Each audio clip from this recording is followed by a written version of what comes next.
어디 싸가지 없게 조합원 나부랭이가 부녀회장한테 말대꾸야? 쥐뽀도 모르는 게 감히 누굴 가르치려 들어? 찰싹. 이곳은 강남구 대치동 아파트 재건축 총회장 한복판입니다. 64세 부녀회장 박금자가 조합원들이 지켜보는 가운데 68세의 일반 아파트 조합원 오정숙의 뺨을 갈겨버렸습니다. 관리비 빵원, 이게 말이 되나요? 자신의 관리비 비리를 지적했다는 이유와 아파트 동호수 배정과 관련해서 의혹이 있다는 것을 말했다는 이유 때문이었습니다. 부녀회장의 비리와 갑질을 문제 삼았던 오정숙 조합원에게 부녀회장이 뺨을 때린 것입니다. 200명이 넘는 사람들이 이 광경을 지켜보고 있었고 아무도 말리지 않았습니다. 그런데 이 현장을 지켜본 사람 중 한 명이 있었습니다. 바로 오정숙의 며느리 42세 한지연이었습니다. 그녀는 광역수사대 베테랑 형사로 시어머니의 뺨을 맞는 장면을 생생하게 보고 있었습니다. 그리고 그 광역수사대 형사가 6개월간 추적하던 범죄자가 바로 그 갑질을 하던 부녀회장 박금자의 아들이라는 것을 아직 아무도 몰랐습니다. 부녀회장 박금자의 악행은 이제 막 시작되었고 68세 노인 오정숙은 지옥 같은 시간을 보내게 됩니다. 하지만 박금자는 몰랐습니다. 자신이 건드린 사람의 며느리가 누구인지를요. 지금부터 부녀회장이라는 이유로 아파트 재건축 비리와 온갖 갑질을 일삼아온 박금자가 광역수사대 형사 출신 며느리에게 처벌받는 기가 막히고 통쾌한 이야기를 시작하겠습니다. 사연 시작 전 구독 버튼을 꾹 눌러주세요. 여러분의 오늘 하루가 조금 더 행복한 하루가 되실 거예요. 이곳은 강남구 주민자치센터 3층 대형 회의장입니다. 형광등 불빛 아래 200여 명이 조합원이 지켜보는 가운데 부녀회장 박금자의 손바닥이 조합원 오정숙의 뺨에 찰싹 소리를 내며 날아들었습니다. 노인의 뺨에는 붉은 손자국이 번졌고 회의장 안은 순식간에 숨소리조차 들리지 않는 냉랭한 정적에 갇혔어요. 노인은 그 자리에서 비틀거리며 뒤로 물러났고 박금자는 승리감에 찬 표정으로 단상 위에 우뚝 서 있었습니다. 뺨을 맞은 이 노인은 바로 오정숙 68세였습니다. 30년 전 남편과 함께 이 아파트에 입주했지만 남편을 일찍 여의고 홀로 아들을 키워낸 여인이었어요. 시장에서 반찬 장사를 하며 아들을 대학까지 보냈고 아들이 대기업에 취직하자 이제는 좀 편히 살 수 있겠다 싶었죠. 재건축으로 새 아파트를 받게 되면 여생을 편히 보낼 수 있을 거라 기대하며 살아온 평범한 조합원이었습니다. 평범하고 성실한 인생을 살아온 오정숙이 왜 이렇게 공개적으로 뺨을 맞아야 했을까요? 사건은 그날 오후 1시로 돌아갑니다. 서울 대치동 재건축을 앞둔 이 아파트 단지는 평당 1억 원이 훌쩍 넘는 땅값만큼이나 조합원들의 욕망도 뜨겁게 들끓고 있었어요. 30년 된 낡은 아파트였지만 재건축이 완료되면 한 세대당 수십억 원의 프리미엄이 붙을 거라는 소문에 단지 내 분위기는 날로 살벌해지고 있었습니다. 오늘은 재건축 조합원 정기총회가 열리는 날이었어요. 강남구 주민자치센터 대형 회의장에 200여 명이 조합원이 모였고 오늘 안건은 모두가 목 빠지게 기다리던 재건축 후 평형 배정안 발표였습니다. 누가 로열층을 받고 누가 좋은 동호수를 받느냐에 따라 수억 원에서 수십억 원의 차이가 날 수 있었거든요. 누구나 좋은 위치의 집을 배정받고 싶어 할 텐데 비리가 있으면 안 되는 거잖아요. 오정숙은 며느리 한지연과 함께 회의장에 들어섰습니다. 한지연이 주말이라 시어머니를 보러 왔다가 마침 총회가 있다기에 함께 따라온 거였어요. 한지연은 42세, 겉으로는 평범한 며느리처럼 보였지만 실제로는 광역수사대 강력팀 소속의 베테랑 수사관이었습니다. 12년 차 조폭 수사 전문가로 냉철하고 치밀한 성격의 소유자였지만 평소 시어머니에게는 자신의 직업을 자세히 밝히지 않았어요. 위험한 일을 하니 걱정하실까봐 그저 경찰 공무원이라고만 말했습니다. 한지연은 지금 거물급 조폭 조직과 결탁한 주가 조작 및 불법 도박 사건을 수사 중이었어요. 조폭 두목과 연결된 민석이라는 인물을 6개월째 추적하고 있었지만 오늘은 그저 시어머니와 함께 총회에 참석한 것뿐이었죠. 회의장 단상에 재건축 조합장이 올라왔습니다.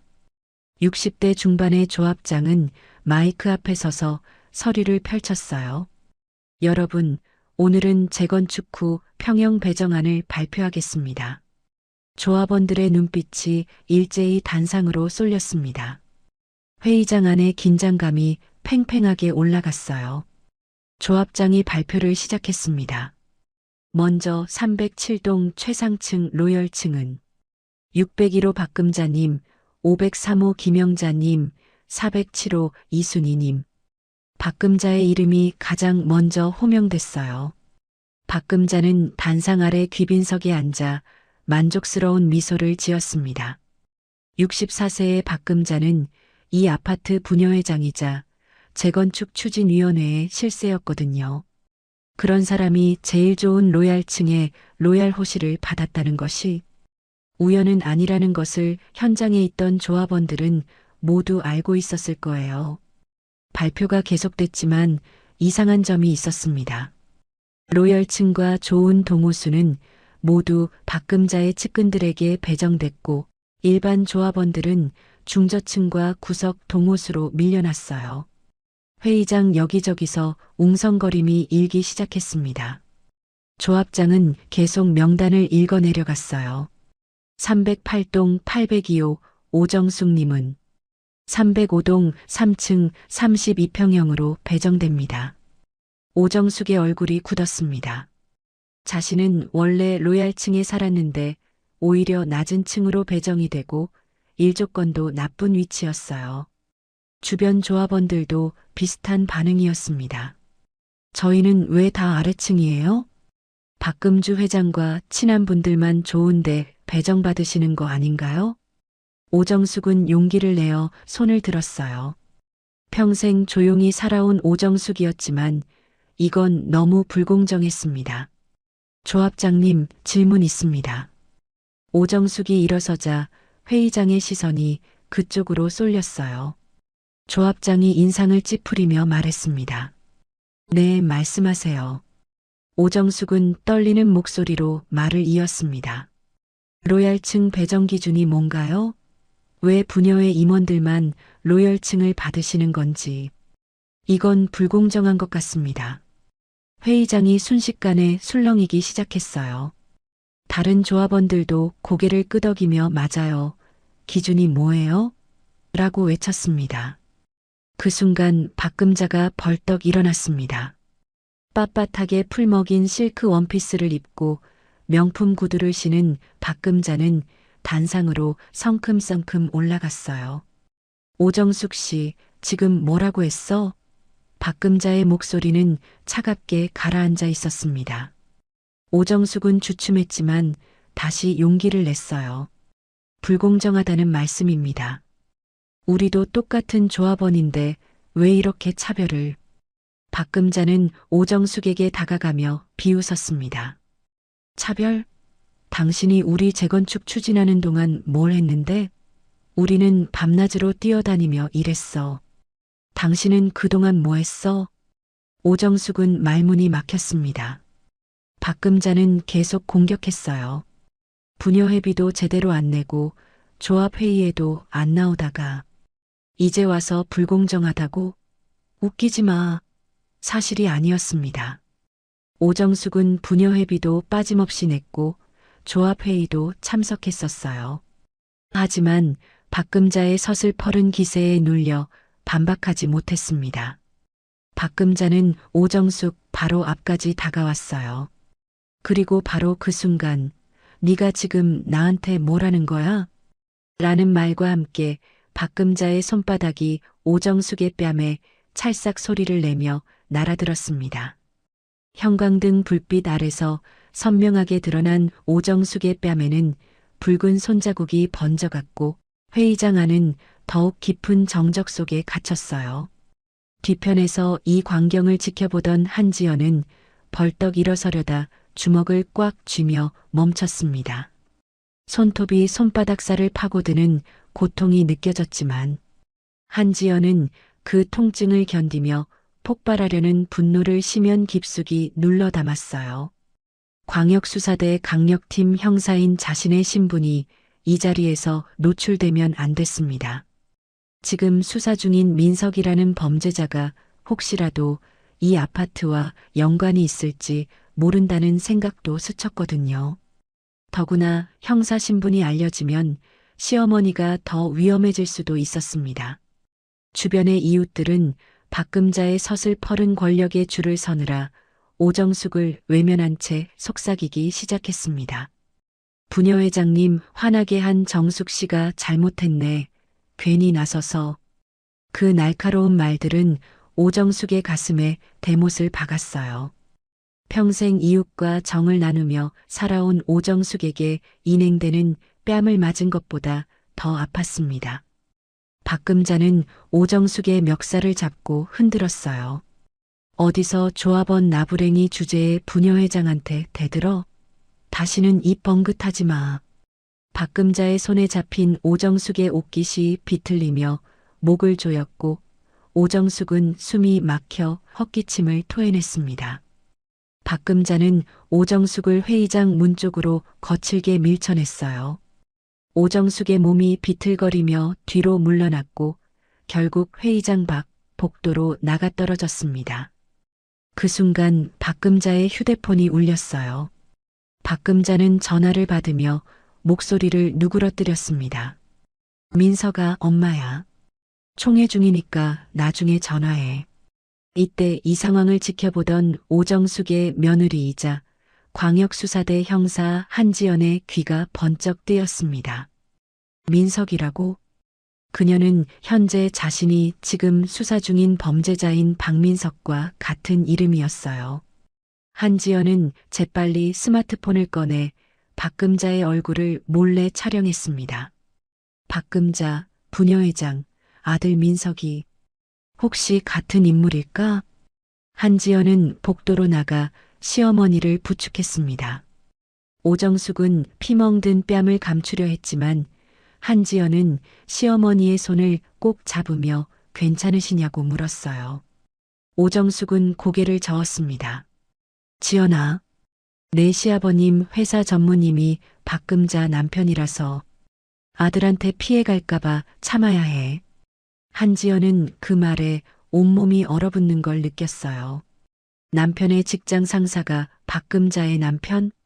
그래서 시어머니가 지금껏 참고 계셨던 거였습니다. 한지연은 시어머니를 부축해 주민자치센터를 빠져나왔지만 머릿속으로는 이미 박금자 신상조회를 시작하고 있었어요. 부녀회장 박금자, 슬슬 구린내가 진동하는군. 너의 아들이 내가 찾는 그 박민석이라면. 한지연의 눈동자에는 사냥감을 포착한 맹수의 서늘한 살기가 감돌았습니다. 너는 반드시 대가를 치르게 될 거야. 한지연은 시어머니를 차에 태우고 운전대를 잡았어요. 백미러에 비친 자신의 얼굴은 차갑게 굳어 있었습니다. 주민자치센터 건물은 점점 멀어져 갔고 한지연의 머릿속에는 이미 복수가 아닌 정의를 위한 계획이 그려지고 있었어요. 시어머니, 조금만 참으세요. 제가 반드시 해결하겠습니다. 다음 날 오전 9시 광역수사대 형사 한지연은 사무실 책상 앞에 앉아 있었습니다. 어제 재건축 총회 현장에서 부녀회장 박금자가 받은 전화. 민서가. 한지연은 컴퓨터를 켜고 내부망에 접속했어요. 6개월째 추적 중인 범죄 용의자의 신상 정보를 조회했습니다. 화면에 사진이 떴어요. 박민석, 38세, 주소지는 대치동 아파트. 베테랑 형사의 눈이 커졌습니다. 시어머니와 같은 아파트 단지였어요. 가족관계 항목을 클릭하자 어머니 이름이 나왔습니다. 박금자. 한지연은 의자에 등을 기댔어요. 6개월간 쫓던 범죄자의 어머니가 지금 시어머니를 괴롭히던 갑질하는 부녀회장이었던 겁니다. 우연치고는 정말 드라마 같은 우연이었어요. 한지연 형사는 주먹을 꽉 쥐었습니다. 3주 전 발부받은 감청 영장이 있었어요. 부녀회장 아들 민석의 전화는 이미 모두 녹음되고 있었습니다. 한지연은 강력 범죄 수사를 함께 진행했던 김 형사를 불렀어요. 김 형사, 박금자 아들한테 걸려온 통화 내역 중에서 어머니랑 통화한 거 다시 들어봐.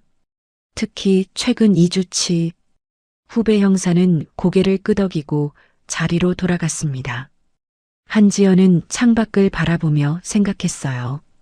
어머니한테 당장 말씀드려야 하나? 하지만 수사가 노출되면 용의자가 증거를 인멸할 수도 있었습니다. 12년차 수사관은 이를 악물었어요. 조금만 더 참아달라고 해야겠어. 증거만 확보하면 박금자까지 한꺼번에 잡을 수 있을 거야. 같은 시각 대치동 아파트 관리사무소에서는 부녀회장이 관리소장과 마주 앉아 있었습니다. 책상 위에는 현금 뭉치가 놓여 있었어요. 박금자는 돈 봉투를 아파트 관리소장 앞으로 밀며 말했습니다. 200만 원이에요. 308동 802호 오정숙. 그 여자한테 본때를 좀 보여줘야겠어요. 소장은 봉투를 들여다보며 말했어요. 조합원에서 왕따로 만들어버리고 관리비 폭탄이 나오게 조정 좀 해주세요. 블랙리스트 명단에 이름 올리고 회의 때마다 문제 있는 입주민으로 거론하고 업무 추진비를 미납했다는 식으로 몰아가면 되잖아요. 소장님이 하기 나름 아니겠어요? 관리소장은 잠시 망설이다 봉투를 집어들었습니다. 알겠습니다, 회장님. 박금자는 만족스러운 미소를 지으며 일어섰어요. 잘 부탁드려요. 그리고 이건 우리끼리만 아는 거예요. 소장은 고개를 끄덕였습니다. 부녀회장이 사무소를 나간 후 남자는 봉투 안 현금을 세어보았어요. 정확히 200만 원이었습니다. 관리소장은 서랍에 돈을 넣고 컴퓨터를 켰습니다. 조합원 명단 파일을 열어 오정숙의 이름을 찾았어요. 오후 2시 아파트 단지 게시판에 새로운 공지가 붙었습니다. 조합원 업무 추진비 미납 현황이라는 제목이었어요. 명단에는 10명이 이름이 적혀 있었는데 오정숙의 이름만 빨간 글씨로 강조되어 있었습니다.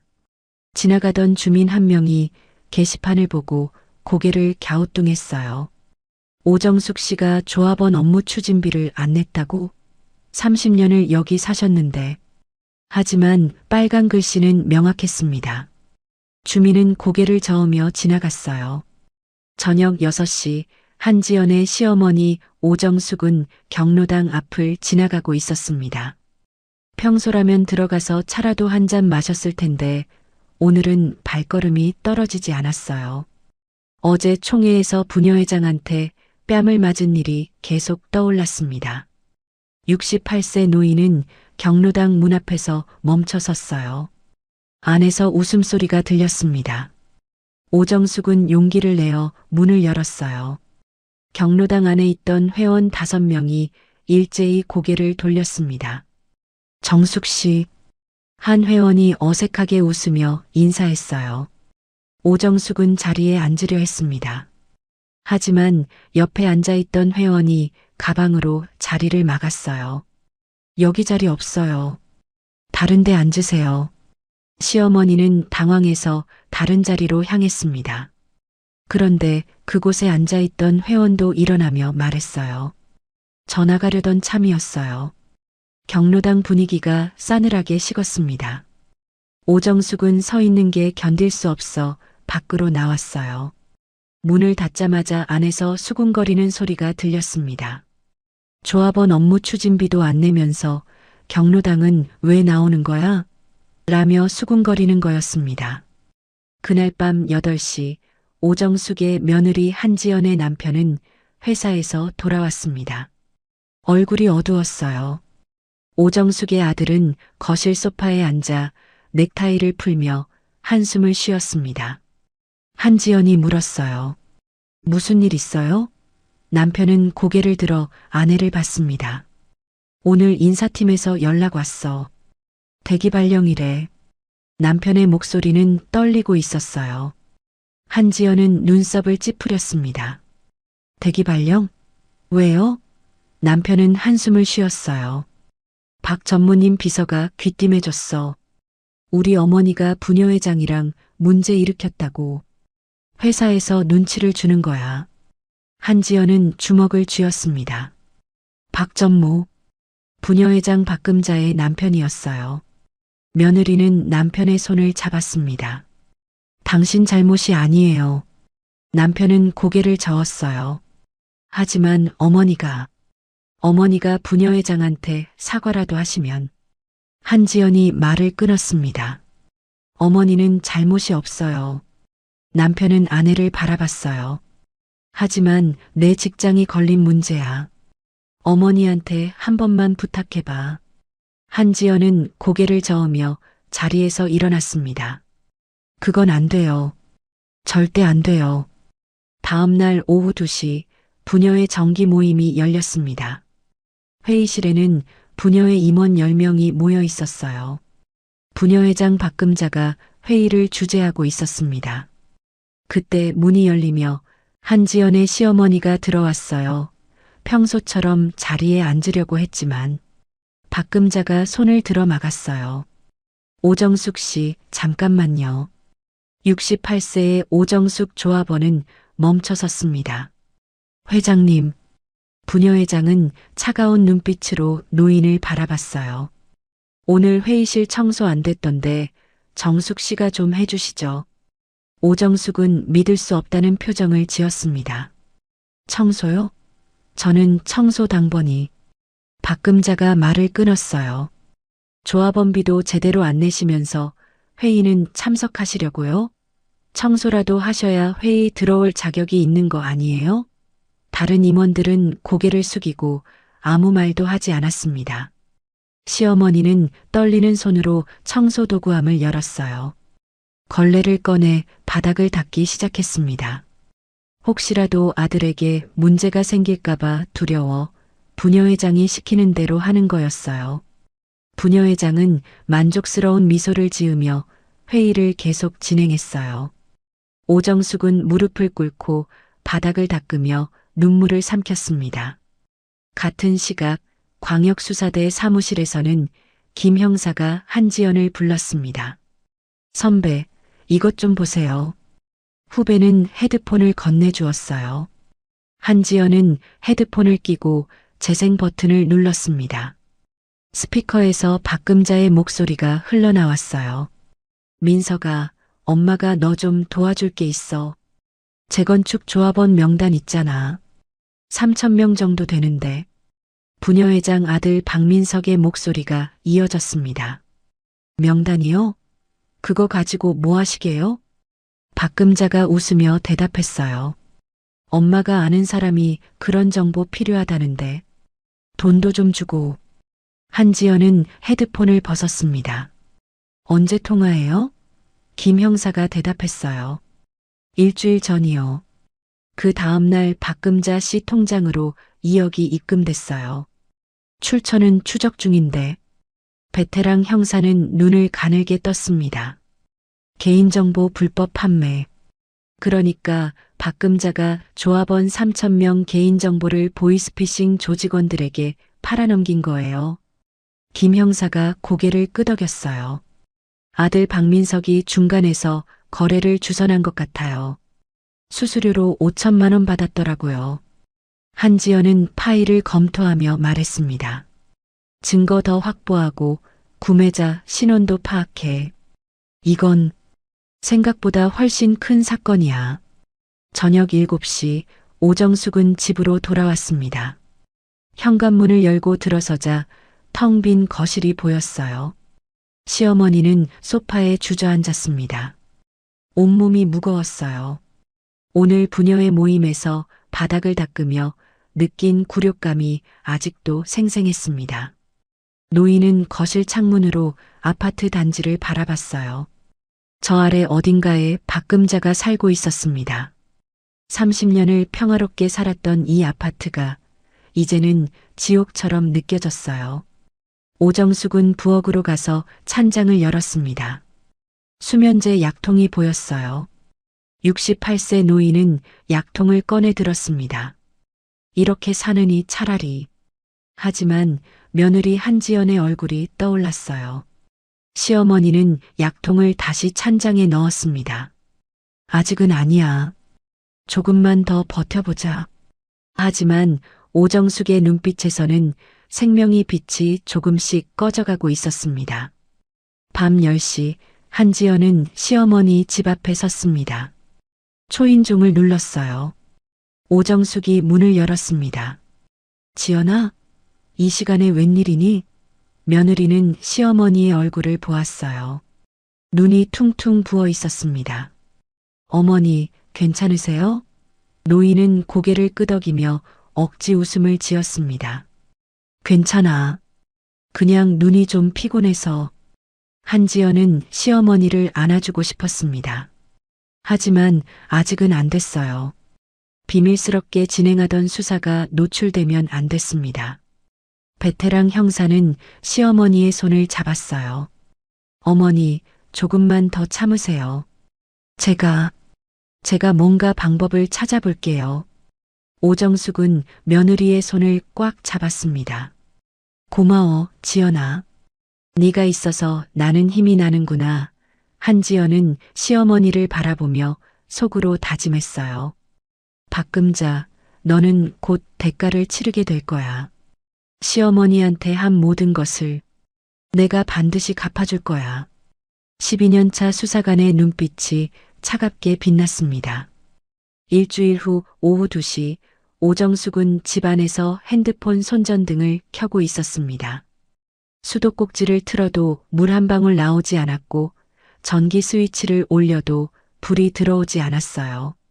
박금자가 관리소장을 시켜 오정숙의 집만 타겟으로 잡아 보수공사를 핑계로 수도와 전기를 강제로 끊어버린 거였습니다. 캄캄한 어둠 속에 갇힌 오정숙은 귓속에서 윙윙거리는 이명 소리를 들으며 폐쇄 공포에 떨었어요. 며느리에게 전화를 걸려고 핸드폰을 들었다가 멈췄습니다. 며느리도 남편 회사 문제로 힘든데 이런 얘기까지 하면. 오정숙은 핸드폰을 내려놓고 어둠 속에 주저앉았어요. 그 시각 한지연은 광역수사대 수사실에서 헤드폰을 끼고 감청 녹음 파일을 듣고 있었습니다. 3주 전에 발부받은 박민석 감청 영장으로 확보한 자료들이었어요. 그 중에서 이틀 전 녹음된 박금자와 아들 민석의 통화 내용이 재생되기 시작했습니다. 민석아, 조합장이랑 내일 만나기로 했어. 상가 코너 자리 확정해야 하니까. 박금자의 목소리였어요. 엄마, 조심하세요. 전화로 그런 얘기하지 마시고. 민석이 경고했지만 박금자는 개의치 않았습니다. 뭐가 무서워? 우리는 든든한 백이 있는데? 부녀회장 박금자는 조그마한 아파트 단지 내 상가를 소유하고 있었는데 조합장에게 뇌물을 먹여 재건축이 되고 나면 코너 자리나 로얄호실로 상가를 배정받기 위한 물밑 작업을 하고 있었던 거예요. 한지연은 녹음 파일을 멈추고 김 형사를 불렀어요. 김 형사가 들어오자 한지연은 헤드폰을 건네며 해당 부분을 재생했습니다. 김 형사가 듣고 나서 말했어요. 선배, 이거 뇌물 정황 명확하네요. 박금자가 조합장 만나서 상가 배정받는 대가로 돈 준다는 거잖아요. 한지연은 고개를 끄덕였습니다. 내일 박금자 미행 들어가 조합장 만나는 현장 포착해야 해. 영상 촬영 가능하면 하고. 김 형사는 알겠다고 답하며 나갔어요. 한지연은 의자에 기댄 채 천장을 올려다봤습니다. 조금만 더 증거를 모으면 된다. 시어머니, 조금만 더 버티세요. 다음 날 오전 11시 대치동 아파트 단지 중앙광장에서 주민 자선 바자회가 열렸습니다. 재건축 기금 마련을 위해 부녀회가 주최한 행사였어요. 오정숙도 집에서 만든 반찬을 담아 참여하려 했습니다.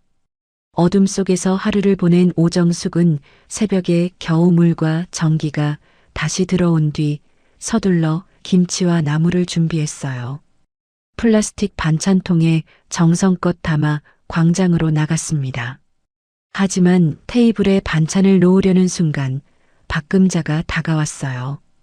어디서 구걸하러 왔어? 여기 내 같은 사람 오는 데 아니야. 부녀회장은 오정숙이 들고 있던 반찬통을 발로 찼습니다.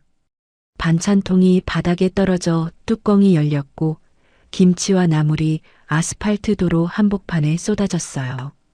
지나가던 차들이 그 위를 지나갔고 오정숙이 새벽부터 준비한 반찬은 타이어 자국이 찍힌 쓰레기로 변했습니다.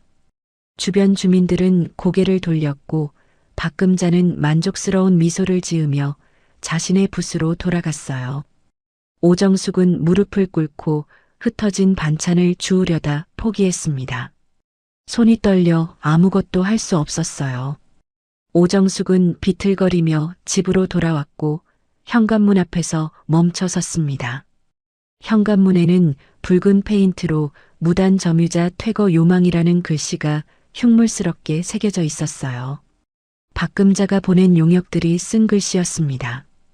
오정숙은 물벼락을 맞은 듯 그 자리에 서서 문을 바라봤어요.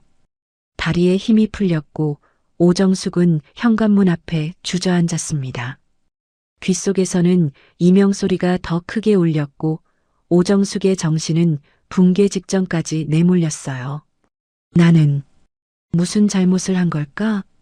오정숙은 고개를 떨구고 눈을 감았습니다. 그날 저녁 7시 박금자의 아들 민석이 고급 승용차를 몰고 아파트 지하 주차장에 도착했어요. 트렁크를 열자 커다란 검은색 가방이 보였습니다. 박민석은 가방을 들고 엘리베이터로 향했어요. 가방 안에는 주가 조작으로 벌어들인 현금 뭉치가 가득 담겨 있었습니다. 로비를 지나가며 민석은 관리원 2명에게 100만 원짜리 수표를 던지듯 건넸어요. 고생들 하시네요. 관리원들은 비굴하게 고개를 숙이며 감사합니다. 도련님 하고 환호했습니다. 민석은 코웃음을 치며 엘리베이터에 올랐고 그 모습을 지켜본 박금자는 로비 소파에서 마치 세상을 다 가진 여왕처럼 거드름을 피웠어요. 같은 시각 광역수사대 조사실에서는 한지연이 조폭 조직 행동대원을 조사하고 있었습니다. 행동대원은 40대 후반의 건장한 남자로 박민석의 불법 도박 사이트를 지키는 역할을 하던 인물이었어요. 일주일 전 긴급 체포되어 지금 한지연 앞에 앉아 있었습니다. 한지연은 서류를 책상에 탁 소리나게 내려놓으며 말했어요. 박민석이 너한테 뭘 시켰는지 다 안다. 도박장 경비, 채무자 협박. 그런데 한 가지 더 있지? 행동대원은 입을 다물었습니다. 한지연은 또 다른 서류를 꺼냈어요. 너네 두목 김재훈, 민석이랑 통화할 때 재건축 조합원 명단 얘기 나왔어. 누가 그 명단 넘긴 건지 말해. 행동대원은 여전히 침묵했지만 눈빛이 흔들렸어요. 한지연은 냉정하게 말을 이었습니다. 협조하면 양형에 참작한다. 안 하면 내 가족까지 조사 들어간다. 행동대원의 얼굴이 굳었어요. 한지연은 적법한 절차를 거쳐 필요하다면 가족조사도 할 수 있었거든요. 행동대원은 한참을 망설이다 입을 열었습니다. 흥신소. 강남에 있는 불법 흥신소를 통해서 명단을 샀다고 들었어요. 그 흥신소가 박금자한테 조합원 명단을 받아서 우리한테 넘긴 거라고. 한지연의 눈빛이 날카로워졌어요. 흥신소 이름, 위치 다 불어. 행동대원이 정보를 털어놓기 시작했고 한지연은 조서를 작성하며 모든 내용을 기록했습니다. 박금자가 조합원 개인정보를 불법으로 유출했다는 결정적 증거였어요. 조사가 끝난 후 한지연은 수사실을 나와 복도를 걸었습니다. 박금자, 이제 내 범죄 목록이 하나씩 완성되고 있어. 한지연은 작은 미소를 지었어요. 이건 한지연의 첫 번째 작은 승리였습니다. 증거가 쌓이고 있었고 박금자는 그 사실을 전혀 모르고 있었으니까요. 한지연은 수사실로 돌아가 김 형사를 불렀습니다. 흥신소 압수수색 영장 준비해. 내일 아침에 싹 다 잡아들인다. 다음 날 오후 박금자는 관리비 고지서를 들고 오정숙의 집 초인종을 눌렀습니다. 오정숙이 문을 열자 박금자는 고지서를 그녀의 얼굴 앞에서 흔들었어요. 자기 집 관리비가 영원으로 조작된 고지서였습니다. 봤어? 나는 특별한 사람이라 돈 한 푼 안 내도 되거든. 너 같은 사람은 평생 죽어라 벌어다 나한테 바치는 거야. 부녀회장은 비웃으며 고지서를 오정숙에게 던졌어요. 고지서가 바닥에 떨어졌고 오정숙은 그것을 주우며 눈물을 삼켰습니다. 박금자는 그렇게 자신의 힘을 과시하며 갑질을 하고 만족스럽게 웃으며 돌아섰고 오정숙은 문을 닫고 주저앉았어요. 저녁 6시 오정숙은 근처 마트에서 아르바이트를 마치고 집으로 돌아오는 길이었습니다. 용돈이라도 좀 벌기 위해서 몇 달 전부터 시작한 일이었어요. 아파트 정문을 지나 단지 안으로 들어서는데 건달 2명이 오정숙을 가로막았습니다. 30대 초반으로 보이는 남자들이었고 문신이 목까지 올라와 있었어요. 오정숙 씨 맞죠? 할머니, 박 회장님이 전화라는데 이 아파트에서 당장 나가래요. 건달 한 명이 오정숙의 어깨를 밀었습니다. 오정숙은 균형을 잃고 바닥에 넘어졌어요. 무릎이 아스팔트에 부딪히며 찢어졌고 피가 스며 나왔습니다. 오정숙은 신음을 토하며 무릎을 감쌌어요. 건달들은 비웃으며 오정숙을 내려다봤습니다. 알아들었죠? 빨리 짐 싸요. 건달들이 사라진 후 오정숙은 겨우 일어나 절뚝거리며 집으로 향했어요. 무릎에서 피가 흘러 바지를 적셨지만 오정숙은 그저 걸었습니다. 집에 도착해 현관문을 열고 들어서자 다리에 힘이 풀렸어요. 오정숙은 거실 바닥에 쓰러졌고 찢어진 무릎을 보며 작게 흐느꼈습니다. 며느리에게도 아들에게도 이 사실을 말할 수 없었어요. 그들에게 더 이상 짐이 되고 싶지 않았으니까요. 그날 밤 10시 박금자는 자신의 집 거실에 전직 조폭 두목을 불러 앉혔습니다. 그의 이름은 김재훈. 50대 중반의 조폭 두목으로 박민석의 범죄 파트너였어요. 부녀회장은 소파에 앉아 와인을 마시며 김재훈에게 말했습니다. 재건축 반대하는 늙은이들 몇 명 있어. 본때를 보여줘야겠어. 특히 308동 802호 오정숙. 그 할멈은 확실하게 겁을 줘. 김재훈은 고개를 끄덕였어요. 알겠습니다, 회장님. 박금자는 만족스러운 미소를 지으며 현금 봉투를 테이블에 놓았습니다. 김재훈은 봉투를 집어들고 일어섰어요. 부녀회장은 혼자 남아 와인을 홀짝이며 창밖을 바라봤습니다. 이 아파트는 내 왕국이야. 누구도 나를 막을 수 없어. 하지만 박금자는 몰랐어요. 자신과 김재훈의 대화가 지금 이 순간에도 합법적 감청으로 녹음되고 있다는 사실을. 한지연의 수사팀은 박금자의 휴대폰에 대한 감청 영장을 일주일 전에 추가로 발부받은 상태였고 방금 전 대화도 고스란히 녹음됐습니다. 광역수사대 수사실에서는 김 형사가 실시간으로 녹음 파일을 확인하며 한지연에게 문자를 보냈어요. 선배, 박금자가 조폭동원해서 협박 지시했어요. 증거 확보 완료. 한지연은 문자를 읽고 주먹을 쥐었습니다. 이제 거의 다 왔어. 저녁 11시 한지연은 시어머니 집 앞에 도착했어요. 현관문 앞에서 상처 입은 채 웅크리고 앉아있는 시어머니를 발견했습니다. 오정숙은 무릎에서 흐른 피가 굳어 바지에 달라붙은 채 정신없이 앉아 있었어요. 어머니, 한지연은 달려가 시어머니를 부축했습니다. 오정숙은 며느리를 보고 눈물을 흘렸어요. 지연아, 미안해. 한지연은 떨리는 손으로 시어머니의 무릎을 닦아주며 낮게 의조렸습니다. 어머니, 이제 거의 다 왔어요. 저 쓰레기들 분리수거할 시간 멀지 않았어요. 한지연의 목소리는 차갑고 단호했어요. 결전의 시간이 다가오고 있었습니다. 사흘이 지났습니다. 오전 10시 아파트 단지 중앙광장에서는 부녀회장 박금자가 조합원 앞에 서 있었어요. 64세 부녀회장의 손에는 서류 뭉치가 들려 있었습니다. 여러분, 이걸 보세요. 308동 802호 오정숙 씨에게 부녀회에서 탈퇴하라는 조합원 서명서예요. 박금자는 서류를 높이 들어 올렸어요. 무려 183명이 서명했습니다. 주변에 모여있던 조합원 20명이 웅성거렸습니다. 한 조합원이 손을 들었어요. 회장님, 그게 정말 맞는 건가요? 정숙 씨가 그렇게까지. 부녀회장이 말을 끊었습니다. 여기 서명 다 있잖아요.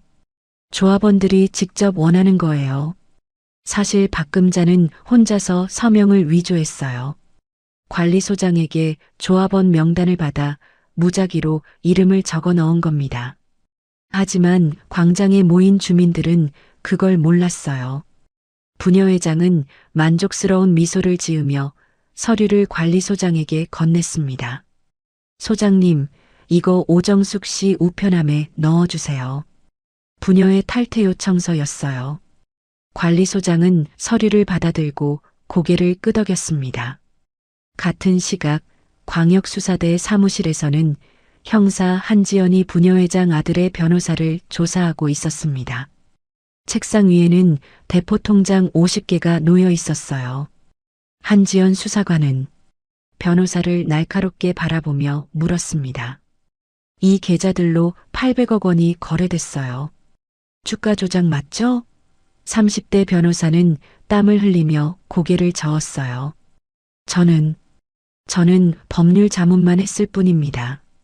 한지연은 서류 하나를 꺼내 변호사 앞에 놓았습니다.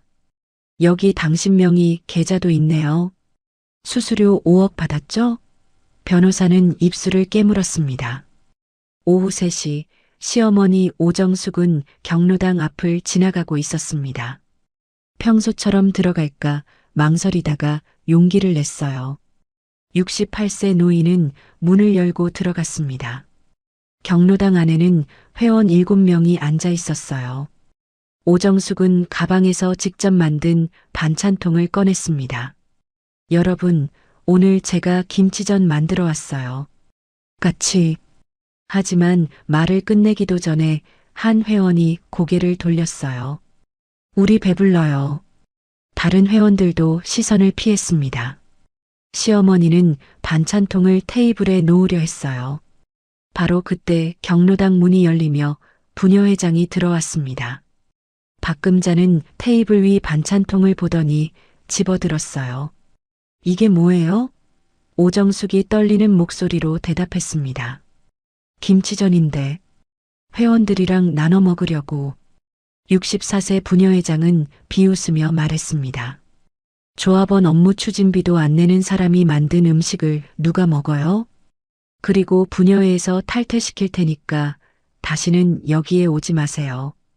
박금자는 반찬통을 들고 경로당 밖으로 나갔어요. 시어머니가 뒤따라 나갔습니다. 회장님, 그건 제가. 부녀회장은 경로당 바로 앞 쓰레기통으로 걸어갔습니다. 그리고 반찬통 뚜껑을 열더니 김치전을 모두 쓰레기통에 쏟아부었어요. 오정숙은 그 모습을 멍하니 바라봤습니다. 박금자는 빈 반찬통을 노인의 가슴에 던졌어요. 다음부턴 이런 거 가져오지 마세요. 누가 먹을 것 같아요? 부녀회장은 웃으며 돌아섰습니다. 시어머니는 쓰레기통 앞에 서서 자신이 정성껏 만든 김치전이 쓰레기 위에 널브러져 있는 모습을 보았어요. 눈물이 흘러내렸습니다. 저녁 7시 오정숙은 집으로 돌아왔습니다. 현관문을 열고 들어서는데 뭔가 이상했어요. 거실 분위기가 달랐습니다. 시어머니는 천천히 안으로 들어갔어요. 침실로 향하는데 서랍이 열려 있었습니다. 68세 노인은 급히 서랍을 확인했어요. 비상금을 넣어둔 봉투가 없었습니다. 500만 원. 시장에서 반찬 장사하며 모은 소중한 돈. 오정숙은 온 집안을 뒤졌습니다. 하지만 돈은 어디에도 없었어요. 거실 테이블 위에 메모지가 한 장 놓여 있었습니다. 시어머니는 떨리는 손으로 메모를 집어들었어요. 거기에는 이렇게 적혀 있었습니다. 조합원비 미납자가 비상금은 숨겨뒀네요. 제가 대신 조합비로 냈어요. 감사 인사는 필요 없어요. 마이너스 친절한 이웃이 오정숙은 메모지를 구겨쥐었습니다. 손이 떨렸어요. 박금자, 분명 박금자가. 노인은 바닥에 주저앉았습니다. 500만 원은 소중하게 아껴온 비상금인데 혹시 모를 병원비, 혹시 모를 급한 일. 그걸 위해 안 쓰고 아껴온 돈이었습니다. 사실 박금자는 오후 5시에 오정숙의 집에 침입했었어요. 현관문이 열려 있는 걸 발견한 겁니다.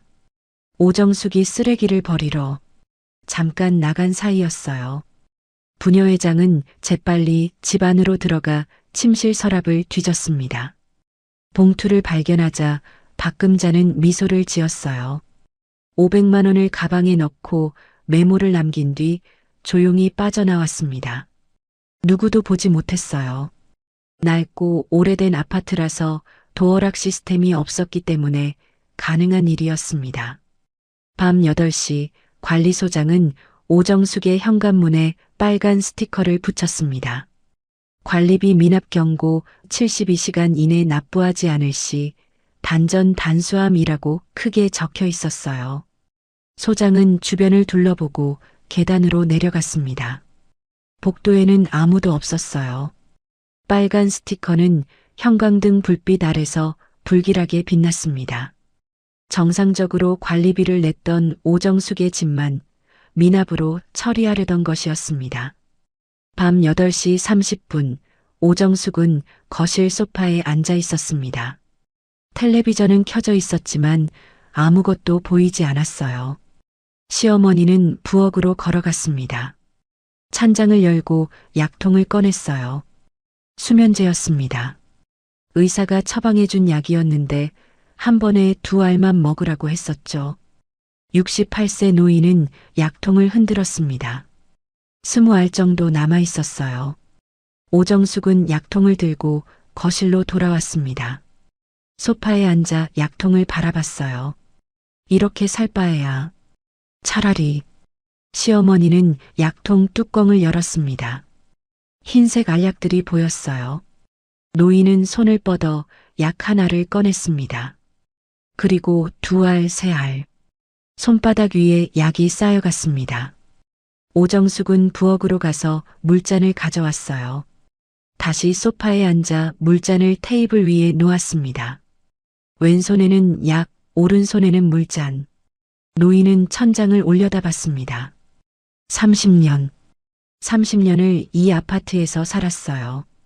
남편 일찍 여의고 혼자 아들 키웠습니다. 시장에서 반찬 장사하며 대학까지 보냈어요. 그렇게 평범하게 조용하게 살아왔는데 박금자가 나타난 후 모든 게 무너졌습니다. 뺨을 맞고 조합원비 관리비 미납자로 몰리고 주민들한테 외면당하고 경로당에서 쫓겨나고 비상금까지 도둑맞고 오정숙은 눈물을 닦았어요. 악랄한 부녀회장의 모욕을 더 이상 견디기 힘들었던 거예요. 이제 더는 못 견디겠어. 수면제를 전부 다 먹고 확 죽어버릴까 싶은 생각이 들 정도였습니다.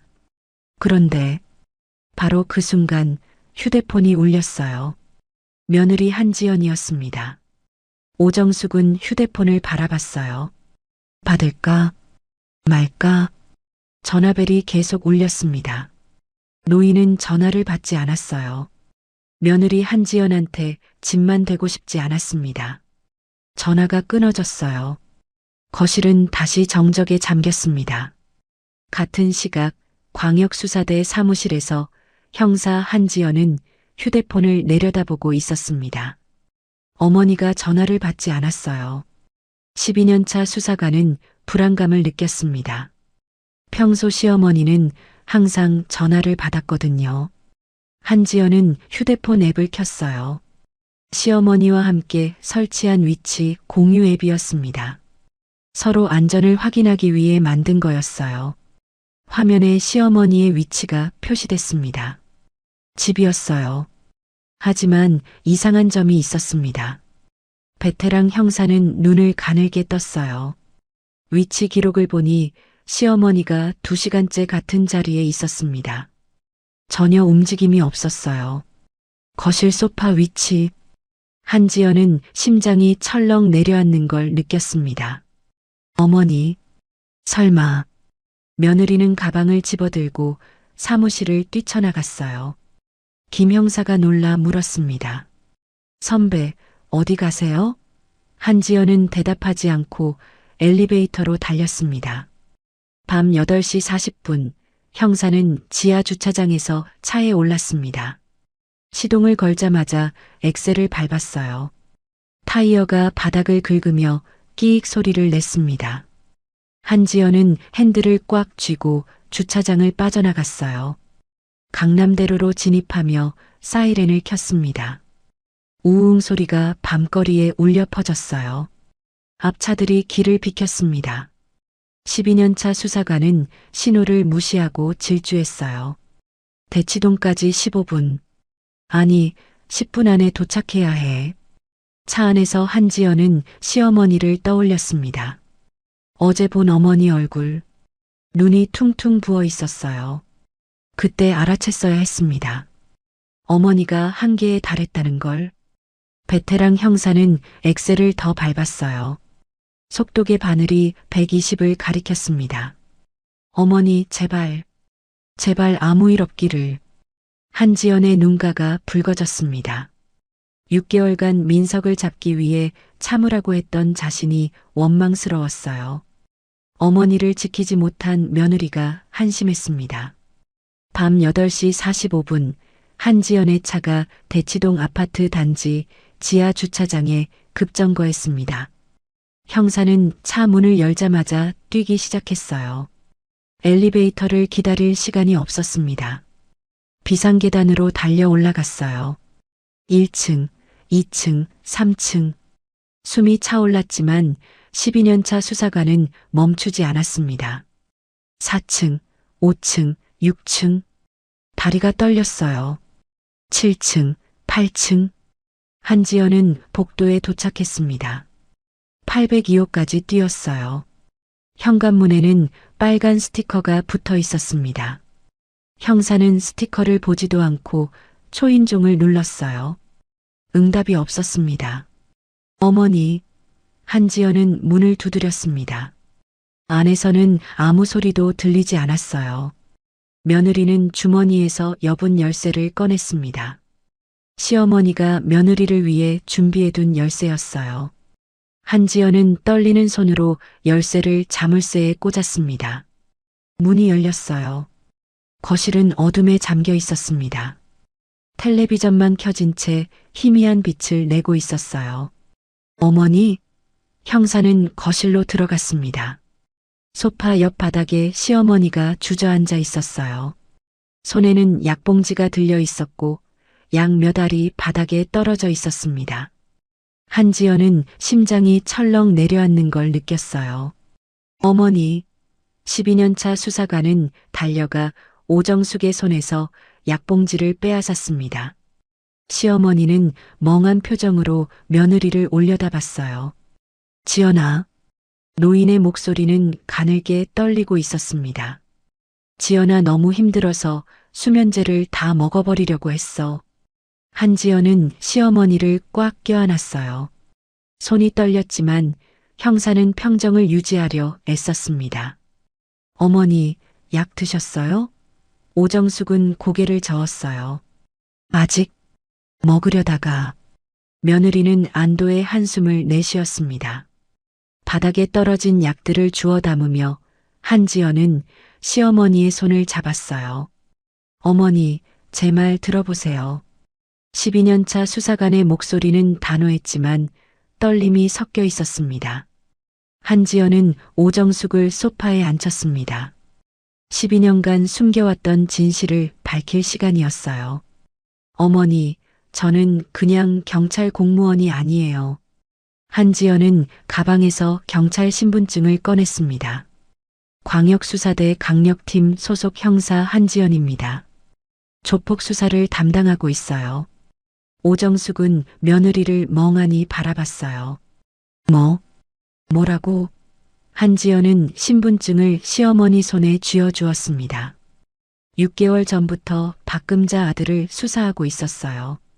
불법 도박, 주가 조작. 조사하다 보니 그 범죄자가 바로 박금자 아들이었습니다. 오정숙은 신분증을 떨리는 손으로 들여다봤어요. 사진 속 한지연은 경찰 제복을 입고 있었습니다. 그럼 네가. 한지연은 고개를 끄덕였습니다. 민석은 일주일 전에 제가 체포했어요.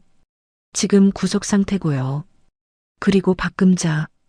한지연의 목소리가 차갑게 가라앉았어요. 박금자도 곧 체포될 겁니다.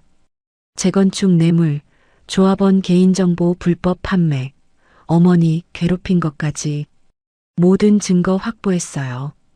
오정숙은 믿을 수 없다는 표정으로 며느리를 바라봤습니다. 정말이니? 한지연은 스마트폰을 꺼내 박금자의 감청 녹음 파일을 재생했어요. 재건축 반대하는 늙은이들 몇 명 있어. 본때를 보여줘야겠어. 특히 308동 802호 오정숙. 박금자의 목소리가 스피커에서 흘러나왔습니다. 오정숙은 손으로 입을 막았어요. 한지연은 파일을 멈추고 시어머니의 손을 잡았습니다. 어머니가 당한 모든 일들. 제가 다 기록했어요. 전기 끄는 것, 비상금 훔친 것, 건달시킨 것. 전부 증거가 있어요. 오정숙의 눈에서 눈물이 흘러내렸습니다. 지연아.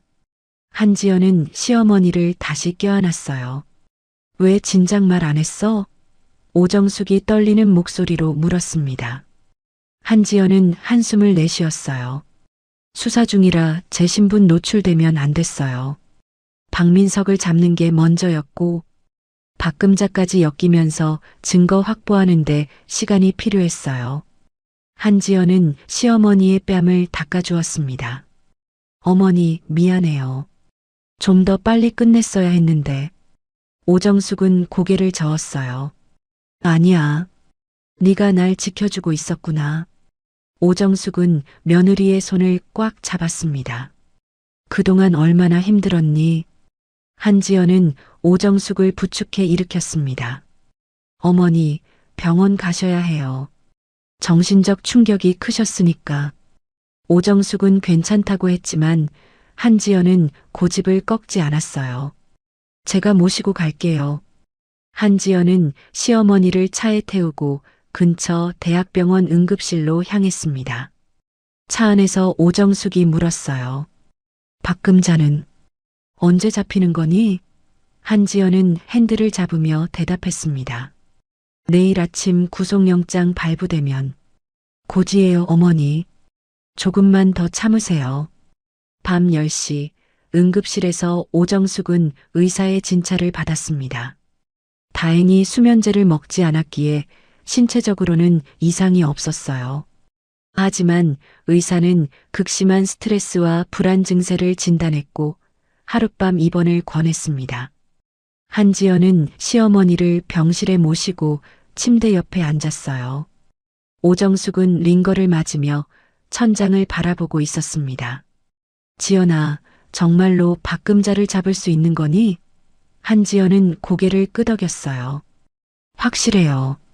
증거가 산더미예요. 민석 감청하면서 박금자 범죄까지 다 잡혔거든요. 오정숙은 작게 웃었습니다. 평생 처음으로 며느리가 이렇게 든든하게 느껴졌어요. 고맙다, 지연아. 한지연은 시어머니의 손을 잡았습니다. 어머니, 제가 진작 말씀드렸어야 했어요. 그럼 어머니가 이렇게까지 고생 안 하셨을 텐데. 오정숙은 고개를 저었어요. 아니야, 네가 광역수사대 형사인 줄 알았으면 나도 박금자한테 대들었을 거고 그럼 수사가 망가졌을지도 몰라. 네가 잘한 거야. 한지연은 시어머니의 말에 가슴이 뭉클해졌습니다. 밤 11시 한지연은 병실을 나와 김 형사에게 전화를 걸었습니다. 김 형사, 나야. 내일 아침 검찰 송치 진행 상황 어때? 김 형사의 목소리가 들려왔어요. 선배, 다 준비됐어요. 내일 오전 9시에 검사님이 영장 청구할 거고 판사 심사는 오후 2시 예정이에요. 한지연은 고개를 끄덕였습니다. 좋아. 영장 나오는 대로 바로 연락해. 체포조 편성도 완료했어? 김 형사가 대답했어요. 네, 선배. 10명 대기 중이에요. 박금자 체포하고 바로 집 압수수색 들어갈 준비도 다 됐어요. 한지연은 전화를 끊고 복도 창문 밖을 바라봤습니다. 멀리 대치동 아파트 단지의 불빛들이 보였어요. 저 불빛 어딘가에 박금자가 있었습니다. 아마 지금쯤 와인이라도 마시며 자신의 승리를 자축하고 있겠죠. 하지만 박금자는 몰랐어요. 자신의 모든 범죄가 낱낱이 기록되어 있다는 것을, 내일이면 수갑을 차게 된다는 것을. 한지연은 주먹을 쥐었습니다. 박금자, 내 시간은 끝났어. 한지연의 속삭임은 텅 빈 복도에 낮게 깔렸습니다. 다음 날 오전 8시 박금자는 자신의 아파트 거실에서 커피를 마시고 있었습니다. 오늘은 재건축 착공 기념 행사가 열리는 날이었어요. 오후 2시에 아파트 단지 중앙광장에서 착공식이 예정되어 있었고 박금자는 부녀회장 자격으로 축사를 할 예정이었습니다. 부녀회장은 옷장에서 새로 산 명품 드레스를 꺼냈어요. 오정숙이 모은 500만 원을 훔친 돈으로 산 옷이었습니다. 박금자는 드레스를 거울에 대보며 만족스러운 미소를 지었어요. 오늘이 내 승리의 날이야. 같은 시각 서울중앙지방검찰청에서는 검사가 박금자에 대한 구속영장 청구서를 작성하고 있었습니다. 혐의는 여러 가지였어요. 특정경제범죄 가중처벌법 위반 뇌물수수, 정보통신망법 위반 개인정보 판매, 폭행, 공갈, 주거침입 절도, 증거 목록만 20페이지가 넘었습니다. 검사는 서류를 검토하며 고개를 끄덕였어요. 이 정도면 영장 발부 확실하네. 검사는 오전 9시에 법원에 영장을 청구했고 판사 심사는 오후 2시로 잡혔습니다. 오전 10시 한지연은 병실에서 시어머니와 함께 아침을 먹고 있었습니다. 오정숙은 링거를 맞고 나니 얼굴에 생기가 조금 돌아왔어요. 지연아, 오늘 박금자 잡는 거니? 한지연은 고개를 끄덕였습니다. 오후 2시에 영장 나오면 바로 체포할 거예요. 오정숙은 떨리는 목소리로 물었어요. 나도 그 현장 볼 수 있을까? 한지연은 잠시 망설였습니다. 어머니 몸 상태가. 오정숙은 며느리의 손을 잡았어요. 지연아, 내가 꼭 보고 싶어. 박금자가 수갑 차는 거 내 눈으로 직접 보고 싶단 말이야. 한지연은 시어머니의 눈빛을 보며 결심했습니다. 알겠어요, 어머니. 제가 모시고 갈게요. 오정숙은 작게 미소 지었어요. 한지연은 스마트폰으로 김 형사에게 문자를 보냈습니다. 착공식 현장에 시어머니 모시고 갈게. 안전한 거리에서 지켜보시게 해드려. 김 형사에게서 답장이 왔어요. 알겠습니다, 선배. 현장 세팅 완료했어요.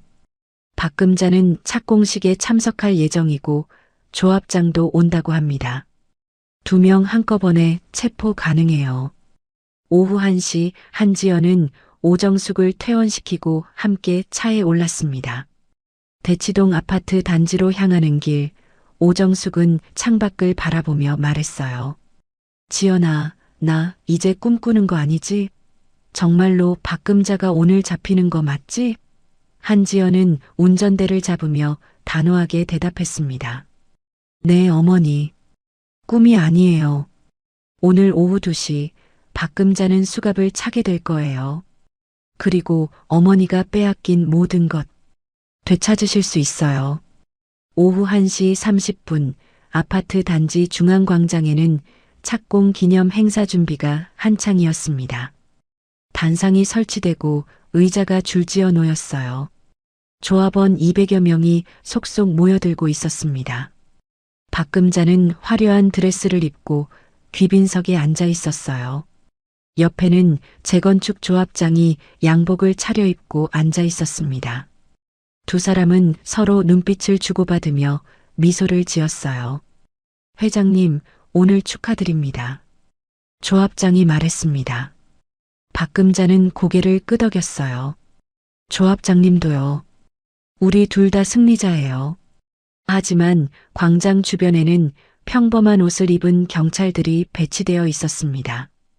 김 형사를 비롯한 광역수사대 요원 10명이 조합원으로 위장에 곳곳에 자리 잡고 있었어요. 한지연은 광장에서 50m 떨어진 곳에 차를 세웠습니다.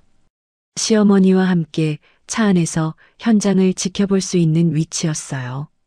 오정숙은 차 창문 너머로 단상 위 박금자를 바라봤습니다. 저 여자가 오늘 잡히는구나. 오정숙의 목소리는 떨리고 있었어요. 오후 1시 50분 한지연의 스마트폰이 울렸습니다. 김 형사였어요. 선배, 영장 나왔어요.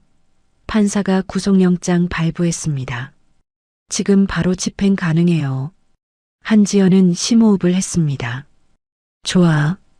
착공식 시작하면 박금자 단상에 오를 거야. 축사 끝나는 순간 바로 체포해. 조합장도 같이. 김 형사가 대답했어요. 알겠습니다, 선배. 한지연은 전화를 끊고 시어머니를 바라봤습니다.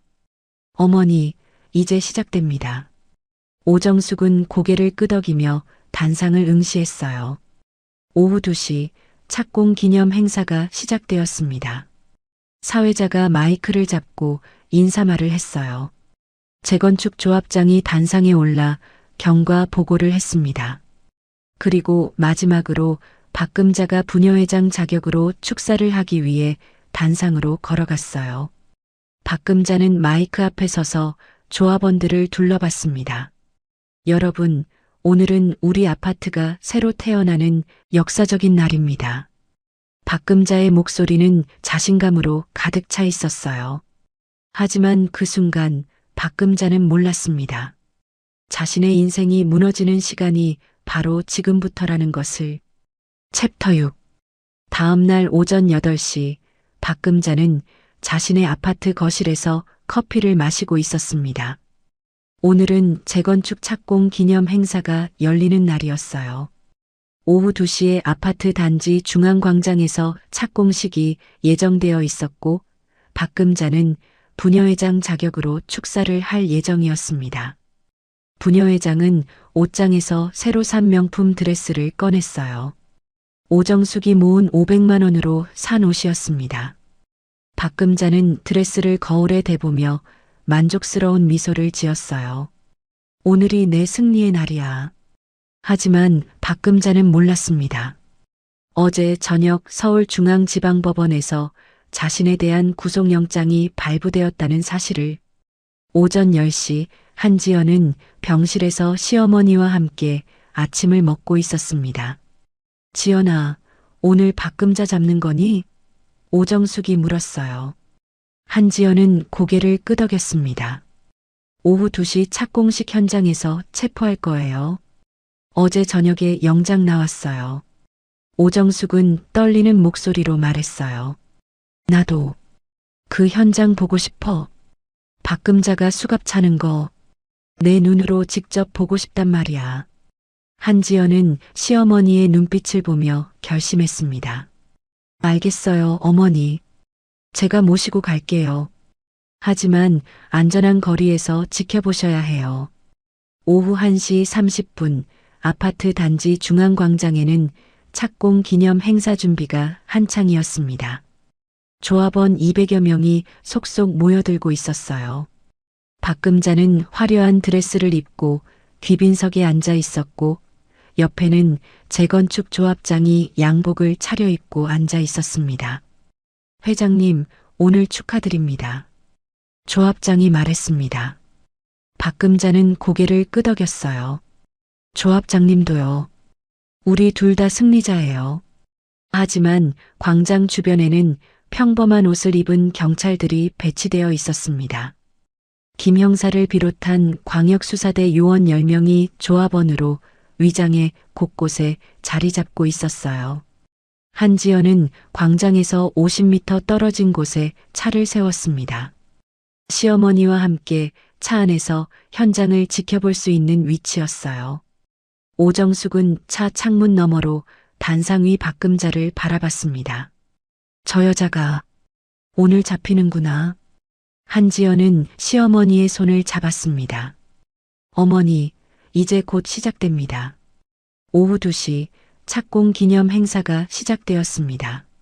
재건축 조합장이 단상에 올라 경과 보고를 했고 마지막으로 박금자가 부녀회장 자격으로 축사를 하기 위해 단상으로 걸어갔어요.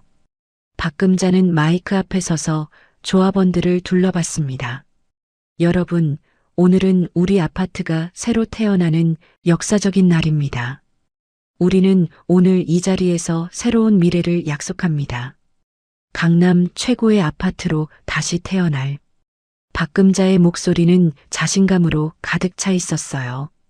여러분, 함께 새로운 시작을 축하합시다. 박수 소리가 광장을 가득 채웠습니다.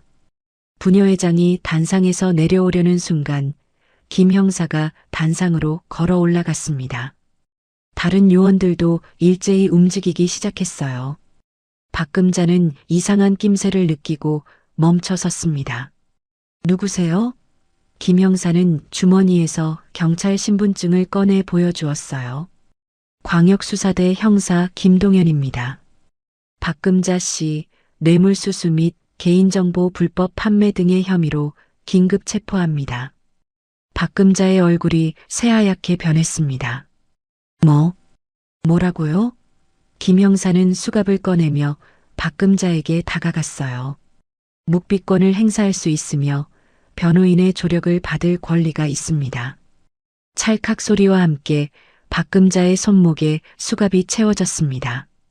광장에 있던 조합원들이 술렁이기 시작했습니다. 저게 무슨 일이에요? 부녀회장님이 체포당해? 동시에 다른 요원들이 재건축 조합장과 관리소장에게 다가갔어요. 두 사람도 차례로 수갑을 찼습니다. 박금자는 뒤로 물러서며 소리쳤어요. 당신들 누구야? 내가 뭘 잘못했는데? 하지만 김 형사는 아무 대답도 하지 않고 박금자를 단상 아래로 인도했습니다. 광장은 순식간에 아수라장이 되었어요. 그 순간 광장 한쪽에 설치된 대형 스크린이 켜졌습니다. 스크린에는 박금자와 조합장이 고급 레스토랑에서 만나는 CCTV 영상이 재생되기 시작했어요. 박금자가 서류 봉투를 조합장에게 건네는 장면이 선명하게 보였습니다. 조합원들은 스크린을 올려다보며 입을 벌렸어요. 이어서 감청 녹음이 재생됐습니다. 회장님, 상가 1층 코너 자리 확정됐습니다. 박금자의 목소리였어요. 고마워요, 조합장님. 또 다른 녹음이 흘러나왔습니다. 재건축 반대하는 늙은이들. 특히 308동 802호 오정숙. 그 여자는 확실하게 겁을 줘. 조합원들 사이에서 웅성거림이 커졌습니다. 308동 802호. 그거 정숙 씨 아니야? 마지막으로 스크린에는 개인정보 판매 계약서가 떴습니다. 조합원 3,000명이 개인정보를 중국 보이스피싱 조직에 2억 원에 판매한 서류였어요. 광장이 폭발했습니다. 우리 개인정보를 팔았다고? 보이스피싱 조직한테? 조합원들은 분노로 들끓기 시작했어요. 박금자는 스크린을 올려다보며 비명을 질렀습니다. 거짓말이야. 조작된 거야. 하지만 김 형사는 박금자를 호송차로 끌고 갔습니다. 조합장과 관리소장도 다른 요원들에게 이끌려 호송차로 향했어요. 세 사람이 차에 실리는 모습을 조합원들은 멍하니 지켜봤습니다. 50m 떨어진 차 안에서 오정숙은 창문 너머로 그 광경을 지켜보고 있었습니다. 박금자가 수갑을 찬 채 호송차에 실리는 모습, 대형 스크린에 비치는 증거들, 그리고 주민들의 분노. 오정숙의 눈에서 눈물이 흘러내렸어요. 하지만 이번에는 슬픔의 눈물이 아니었습니다.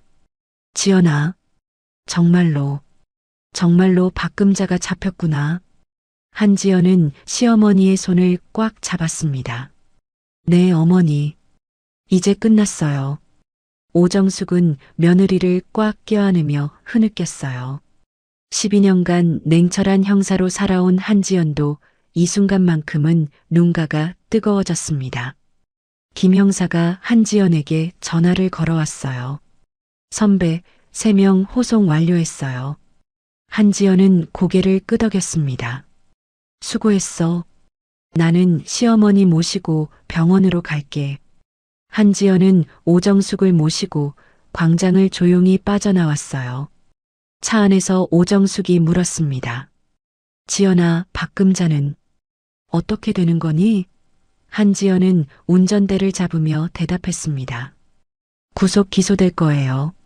증거가 확실하니까 실형은 확정이고 최소 10년은 감옥에 있을 겁니다. 그럼 아들 민석이는? 민석이는 일주일 전에 제가 체포했잖아요. 지금 구치소에 수감되어 있고요. 최소 15년 이상은 받을 거예요. 오정숙은 창밖을 바라보며 작게 중얼거렸습니다. 정의가 정말로 이기는구나. 한지연은 시어머니를 힐끗 보며 미소 지었어요. 항상 이기는 건 아니지만 이번에는 확실히 이겼어요.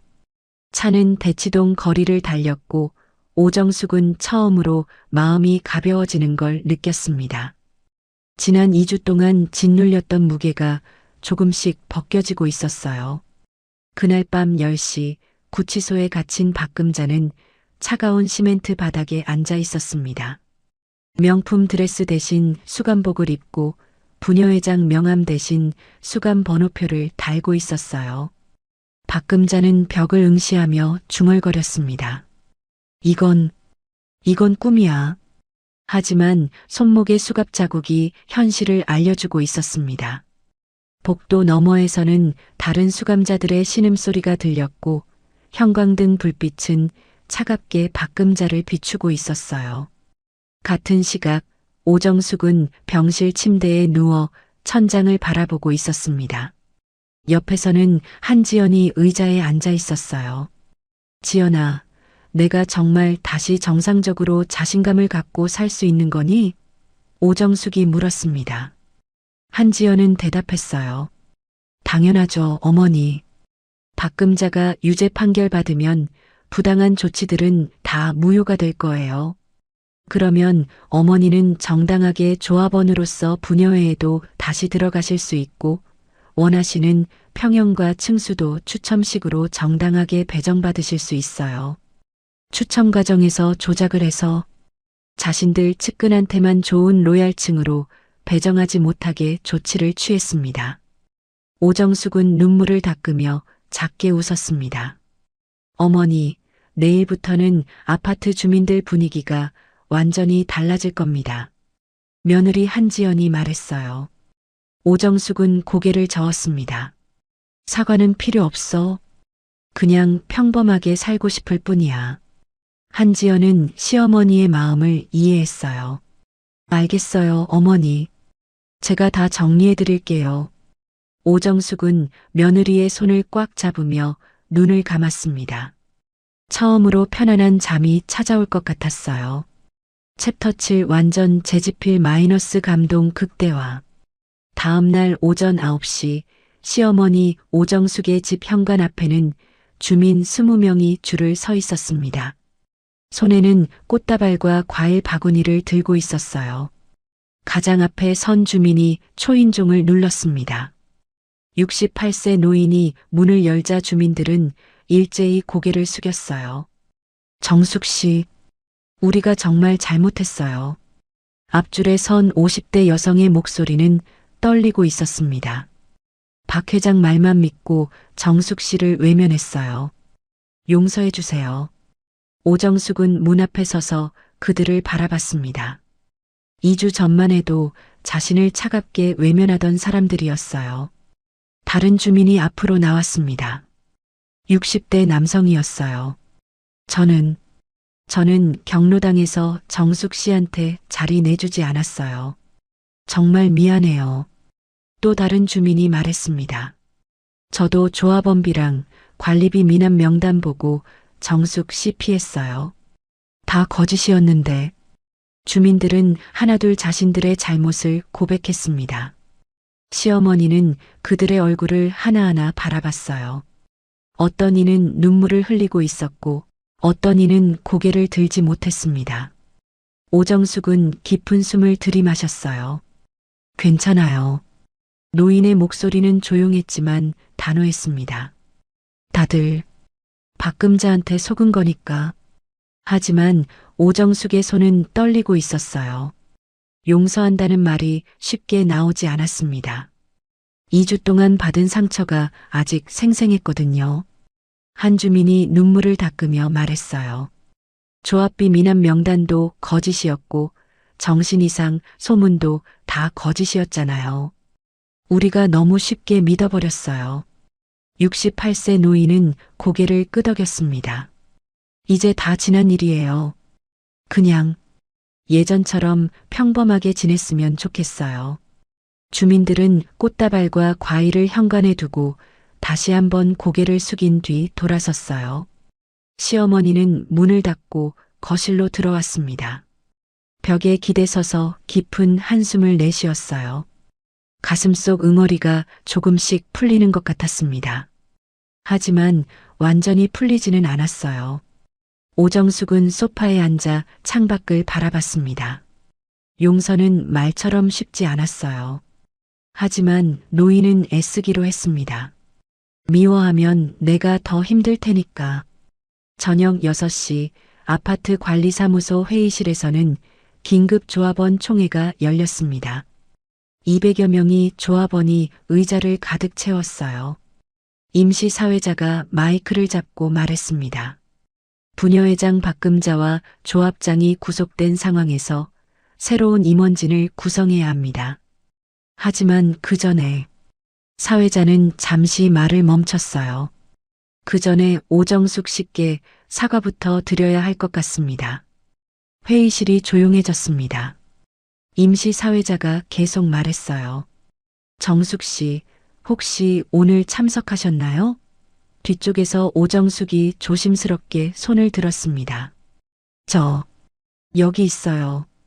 조합원들이 일제히 고개를 돌렸어요.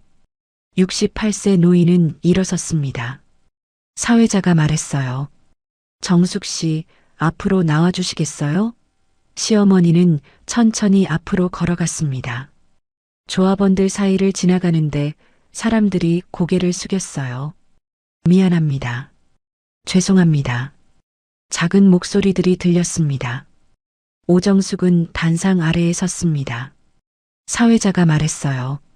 정숙 씨, 우리 조합원 모두를 대표해서 진심으로 사과드립니다. 박금자의 거짓말에 속아 정숙 씨를 외면했고 심지어 괴롭혔습니다. 용서를 구합니다. 회의실 안 200명이 일제히 일어나 고개를 숙였어요. 죄송합니다. 200여 명의 목소리가 한꺼번에 울려 퍼졌습니다. 노인은 그 모습을 보며 눈시울이 뜨거워졌어요. 고개를 들어 조합원들을 바라봤습니다. 고맙습니다. 오정숙의 목소리는 떨렸지만 단호했어요. 다시는 이런 일이 없었으면 좋겠어요. 한 조합원이 손을 들었습니다. 그 전에 피해자한테 보상부터 해야 하는 거 아닌가요? 다른 조합원이 맞장구 쳤어요. 맞아요. 박 회장이 조작한 모든 결정을 무효화해야 합니다. 회의실이 웅성거리기 시작했습니다. 한 조합원이 일어나 발언했어요. 저는 법률 자문을 받아봤는데요. 박금자가 조작한 모든 조합 결정은 무효라고 합니다. 시어머니는 단상 아래 서서 그 모습을 바라봤습니다. 눈물이 흘러내렸지만 이번에는 기쁨의 눈물이었어요. 다음 날 오전 오정숙의 집 우편함에는 새로운 서류가 들어 있었습니다. 재건축 조합에서 보낸 공식 문서였어요. 노인은 서류를 펼쳐 읽었습니다. 조합원 오정숙님의 모두가 원하는 동호수 배정을 받게 된 것으로 로얄층에 당첨이 되었습니다. 68세의 오정숙은 서류를 들고 거실 소파에 앉았어요. 눈물이 흘러내렸지만 이번에는 다른 눈물이었습니다. 시어머니는 며느리 한지연에게 전화를 걸었어요. 지연아, 조합에서 연락 왔어. 로얄층에 당첨이 되었대. 광역수사대 사무실에서 형사 한지연은 전화를 받으며 미소 지었습니다. 축하드려요, 어머님. 하늘이 그동안 고통받으신 걸 보상해 주나 봐요. 오정숙은 흐느끼며 말했어요. 고마워, 지연아. 네가 아니었으면. 12년 차 수사관은 시어머니의 목소리를 들으며 가슴이 뭉클해졌습니다. 어머니, 앞으로 좋은 일만 있을 거예요. 박금자는 곧 재판받을 거고 어머니는 이제 평범한 일상으로 돌아가시면 돼요. 전화를 끊고 한지연은 의자에 기댔어요. 6개월간의 수사가 드디어 결실을 맺고 있었습니다. 자신이 조사하던 범죄자가 시어머니를 괴롭히고 갑잘하던 부녀회장의 아들이었다는 게 믿기지 않았습니다. 며칠 후 시어머니는 경로당에 처음으로 다시 나갔습니다. 2주 전만 해도 들어서기 두려웠던 그곳이었어요. 하지만 지금은 달랐습니다. 68세 노인은 경로당 문을 열고 들어섰습니다. 회원들이 반갑게 맞아주었어요. 정숙 씨 왔어? 여기 앉아. 오늘 준비한 떡 정말 맛있더라. 한 회원이 자리를 권했어요. 오정숙은 조심스럽게 앉았습니다. 다른 회원이 말했어요. 정숙 씨, 그동안 우리가 정말 미안했어요. 노인은 고개를 저었습니다. 괜찮아요. 이제 다 지난 일이에요. 하지만 시어머니의 마음은 아직 완전히 열리지 않았어요. 상처가 아물려면 시간이 필요했습니다. 한 회원이 차를 따라주며 말했어요. 다음 주 바자회 있는데 정숙 씨 김치전 좀 만들어줄 수 있어? 다들 정숙 씨 김치전이 제일 맛있다고 하잖아. 오정숙은 작게 웃었습니다. 그럴게요. 경로당 안에 따뜻한 분위기가 흘렀어요. 평범한 일상이었지만 68세 노인에게는 기적 같은 일이었습니다. 일주일이 지나자 오정숙은 교회에도 다시 나가기 시작했습니다. 부녀회장의 괴롭힘이 두려워 몇 달간 나가지 못했던 예배였어요. 예배당 문을 열고 들어서자 교인들이 반갑게 맞아주었습니다. 정숙 집사님, 오랜만이에요. 그동안 어디 아프셨어요? 시어머니는 미소를 지으며 자리에 앉았어요. 목사님이 설교 중에 말했습니다. 때로 우리는 어둠 속을 걷습니다. 하지만 포기하지 않으면 반드시 빛이 찾아옵니다. 그 빛은 우리 곁에 있는 사람들을 통해 옵니다. 노인은 며느리 한지연의 얼굴을 떠올렸어요. 3개월이 지났습니다. 그동안 오정숙의 일상은 완전히 회복되었어요. 경로당도 나가고 교회도 다니고 주민들과 웃으며 인사하는 그런 평범한 일상. 부녀회장에게 빼앗겼던 모든 것을 되찾았습니다. 한편 광역수사대는 박금자 일가에 대한 모든 증거를 검찰에 송부했고 검찰은 철저한 수사 끝에 기소했어요. 박금자 아들 박민석은 징역 18년, 부녀회장 박금자는 징역 14년, 비리 조합장은 뇌물수수 혐의로 징역 8년, 관리소장도 징역 2년을 각각 구형받았습니다. 3개월 후 어느 화요일 오후 2시 서울중앙지방법원 대형법정에서는 부녀회장 박금자 일가에 대한 1심 선고 공판이 열렸습니다. 법정에는 언론사 기자들과 조합원 50여 명이 가득 차 있었어요. 광역수사대 형사 한지연도 방청석에 앉아 재판을 지켜보고 있었습니다. 피고인석에는 수감복을 입은 박금자가 앉아 있었어요.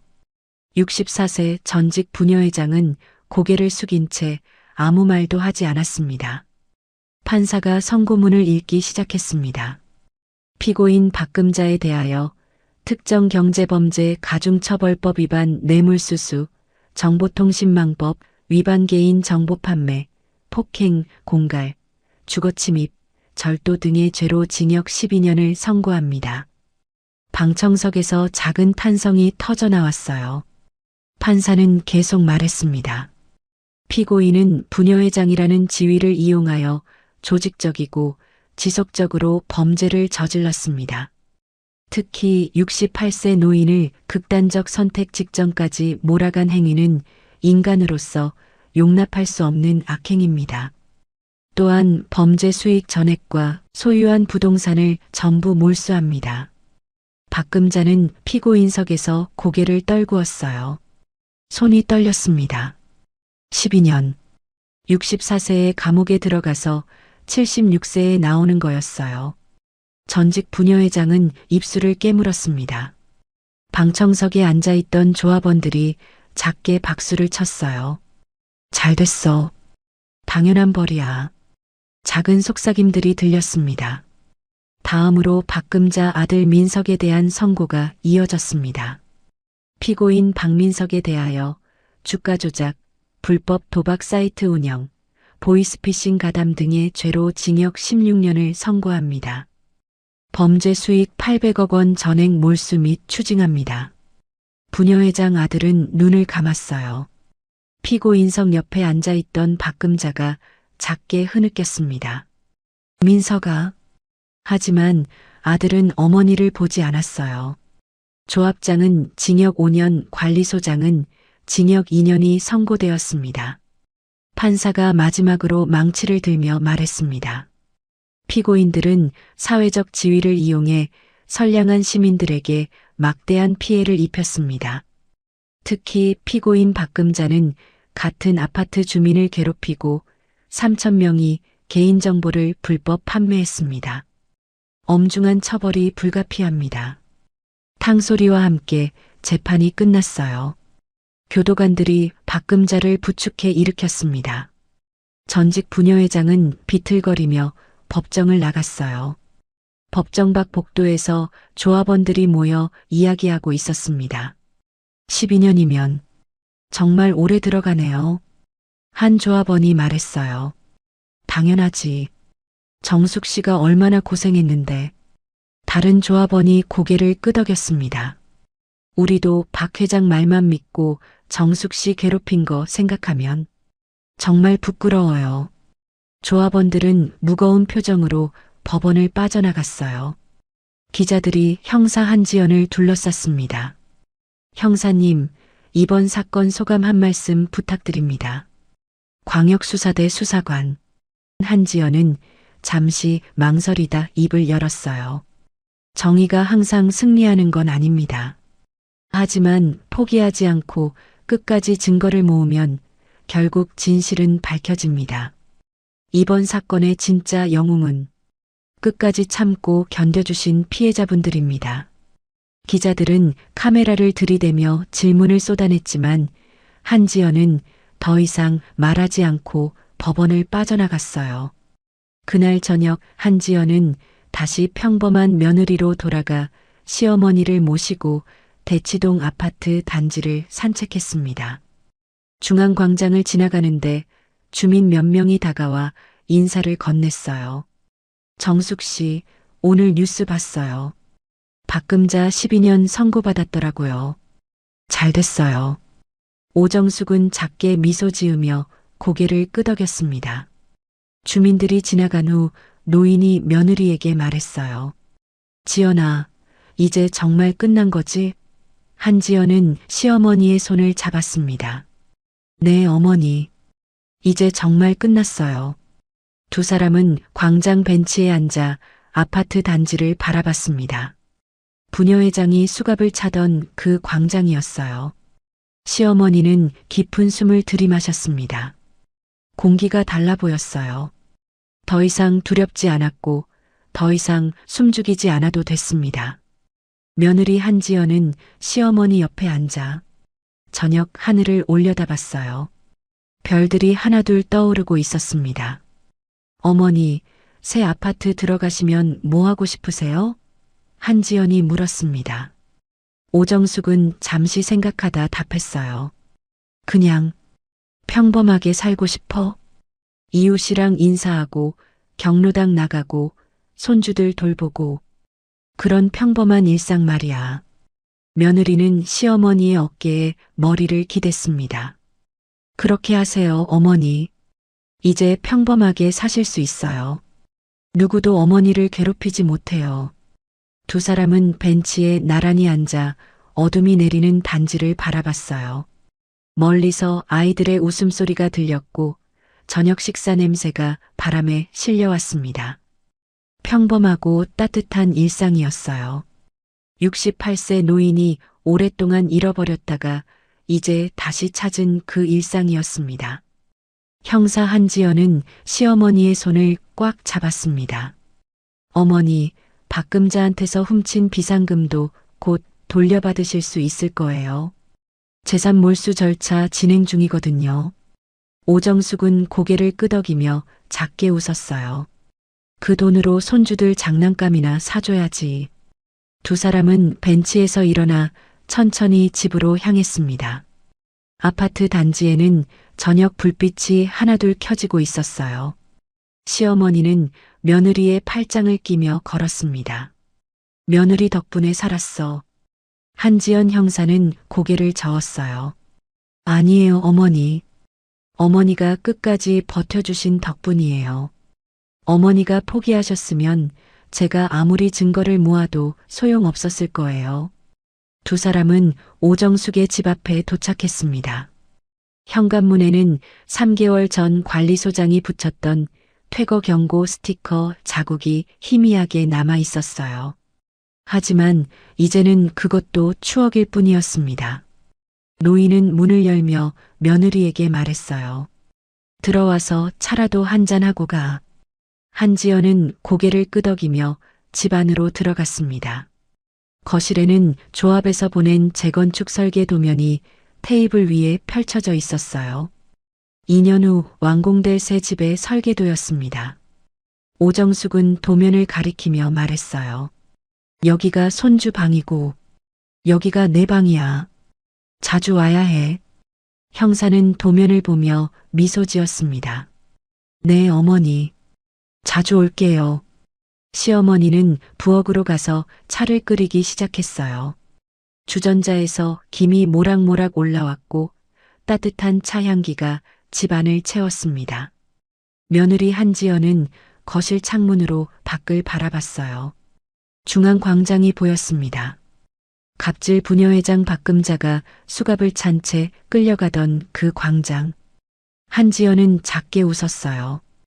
6개월이 더 지난 어느 가을날 대치동 아파트 재건축 공사가 시작되었습니다.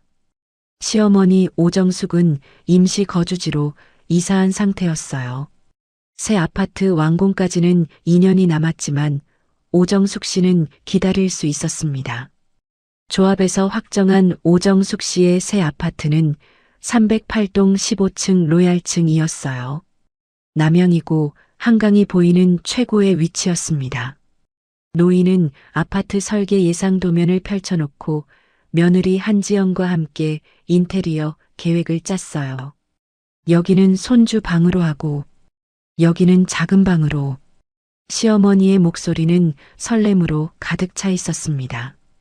광역수사대 형사 한지연은 도면을 보며 미소 지었어요.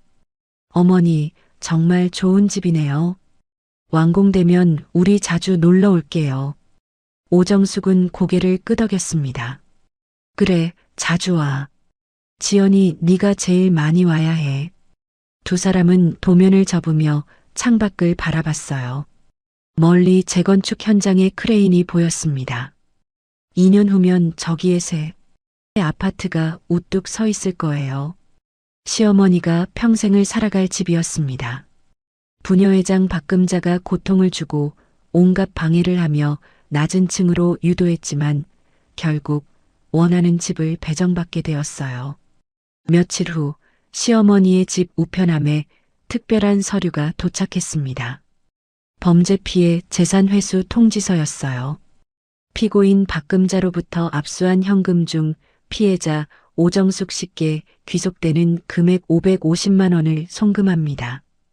오정숙은 서류를 들고 소파에 앉았어요. 훔쳐간 500만 원에 이자까지 붙어서 돌아온 거였습니다. 오정숙은 며느리에게 전화를 걸었어요. 지연아, 부녀회장이 훔쳐간 내 돈 돌려받았어. 형사 한지연은 전화 너머로 대답했습니다. 다행이에요, 어머니. 그날 저녁 한지연은 광역수사대 사무실에 앉아 새로운 사건 파일을 검토하고 있었습니다. 광역수사대 형사의 일은 생각보다 많았고 쉽지 않은 업무였어요. 하지만 한지연은 이 일을 사랑했습니다. 정의를 위해 싸우는 일, 약한 사람을 지키는 일. 김 형사가 커피를 가져다 주며 물었어요. 선배, 시어머님은 요즘 어떠세요? 한지연 형사는 미소 지으며 대답했습니다. 좋아. 정말 좋아 보여. 예전의 밝은 모습 되찾으셨어. 후배 형사가 말했어요. 선배 덕분이죠. 한지연은 고개를 저었어요. 아니야. 어머니가 강하셨던 거지. 다음 날 일요일 오전, 오정숙은 교회에 갔습니다. 예배를 마치고 나오는데 교인 한 명이 다가왔어요. 오정숙 집사님, 다음 주 수요일에 우리 아파트 임시조합원 총회 있다던데 가실 거예요? 노인은 고개를 끄덕였습니다. 가야죠. 우리 아파트 일인데. 교인이 말했어요. 좋은 일로 모이는 총회니까 기분 좋으실 거예요. 새로운 부녀회장 선출하고 재건축 진행 상황도 보고받고. 시어머니는 미소를 지었습니다. 네, 그럼 뵙겠어요.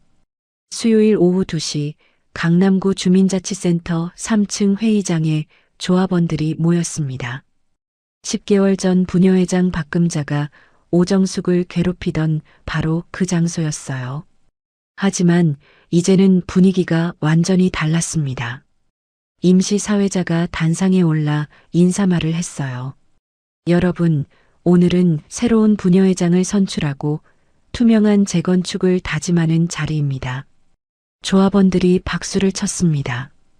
68세 노인은 뒷자리에 조용히 앉아 있었어요. 사회자가 말을 이었습니다. 먼저 재건축 진행 상황부터 보고드리겠습니다. 박금자 전 부녀회장의 비리로 중단됐던 공사가 정상화됐고 투명한 절차로 재진행 중입니다. 현재 공정률 30%, 예정대로라면 2년 후 완공 예정입니다. 조합원들 사이에서 안도의 한숨이 나왔어요. 한 조합원이 손을 들었습니다. 그동안 박 회장이 빼돌린 돈은 어떻게 됐나요? 사회자가 대답했어요. 검찰이 전액 압수했고 피해자들에게 돌려주는 절차 진행 중입니다. 다음은 새 부녀회장 선출입니다. 사회자가 말했어요. 후보자 세 분이 나왔는데요. 그때 한 조합원이 손을 들었습니다. 사회자님, 제안이 있습니다. 회의장이 조용해졌어요. 조합원이 일어서며 말했어요. 저는 오정숙 씨를 부녀회장 후보로 추천하고 싶습니다. 갑작스러운 제안에 회의장이 술렁였습니다. 오정숙은 깜짝 놀라 고개를 들었어요. 저요? 조합원이 계속 말했습니다. 정숙 씨는 30년간 이 아파트를 지켜오셨고 부당한 일에 맞서 싸우셨습니다. 박 회장의 괴롭힘에도 굴하지 않으셨어요. 우리에게 필요한 부녀회장은 바로 이런 분입니다. 다른 조합원들이 박수를 치기 시작했어요. 맞아요. 정숙 씨가 적임자예요. 오정숙은 당황해서 손을 저었습니다. 아니에요, 저는 그럴 그릇이. 하지만 조합원들의 박수는 계속됐습니다. 사회자가 말했어요. 정숙 씨, 후보로 등록하시겠어요? 시어머니는 주변 조합원들을 둘러봤습니다. 모두 기대에 찬 눈빛으로 자신을 바라보고 있었어요. 노인은 천천히 일어섰습니다. 저는 평범한 노인네일 뿐인데요. 하지만 여러분이 원하신다면 최선을 다하겠습니다. 회의장에 우레와 같은 박수가 터져 나왔어요. 투표 결과 오정숙은 압도적 표차로 새 부녀회장에 당선됐습니다. 오정숙은 단상에 올랐어요. 10개월 전 바로 이 단상 아래에서 박금자에게 뺨을 맞았던 그 자리. 하지만 이제는 달랐습니다. 시어머니는 마이크를 잡았어요. 여러분, 목소리가 떨렸습니다. 저는 10개월 전 이 자리에서 큰 수치를 당했습니다. 하지만 여러분의 응원 덕분에 다시 일어설 수 있었어요. 새 부녀회장은 계속 말했습니다. 앞으로 저는 투명하게, 공정하게 일하겠습니다. 다시는 박금자 같은 비리투성이에 갑질을 하는 일이 일어나지 않도록 하겠습니다. 그리고 노인은 잠시 말을 멈췄어요. 그리고 어려운 일을 겪는 조합원이 있다면 함께 손잡고 일어설 수 있도록 돕겠습니다. 참석한 모든 조합원들이 일어나 박수를 쳤습니다. 회의장은 따뜻한 박수 소리로 가득 찼어요. 총회가 끝나고 오정숙은 주민자치센터를 나왔습니다. 계단을 내려오는데 며느리 한지연이 서 있었어요.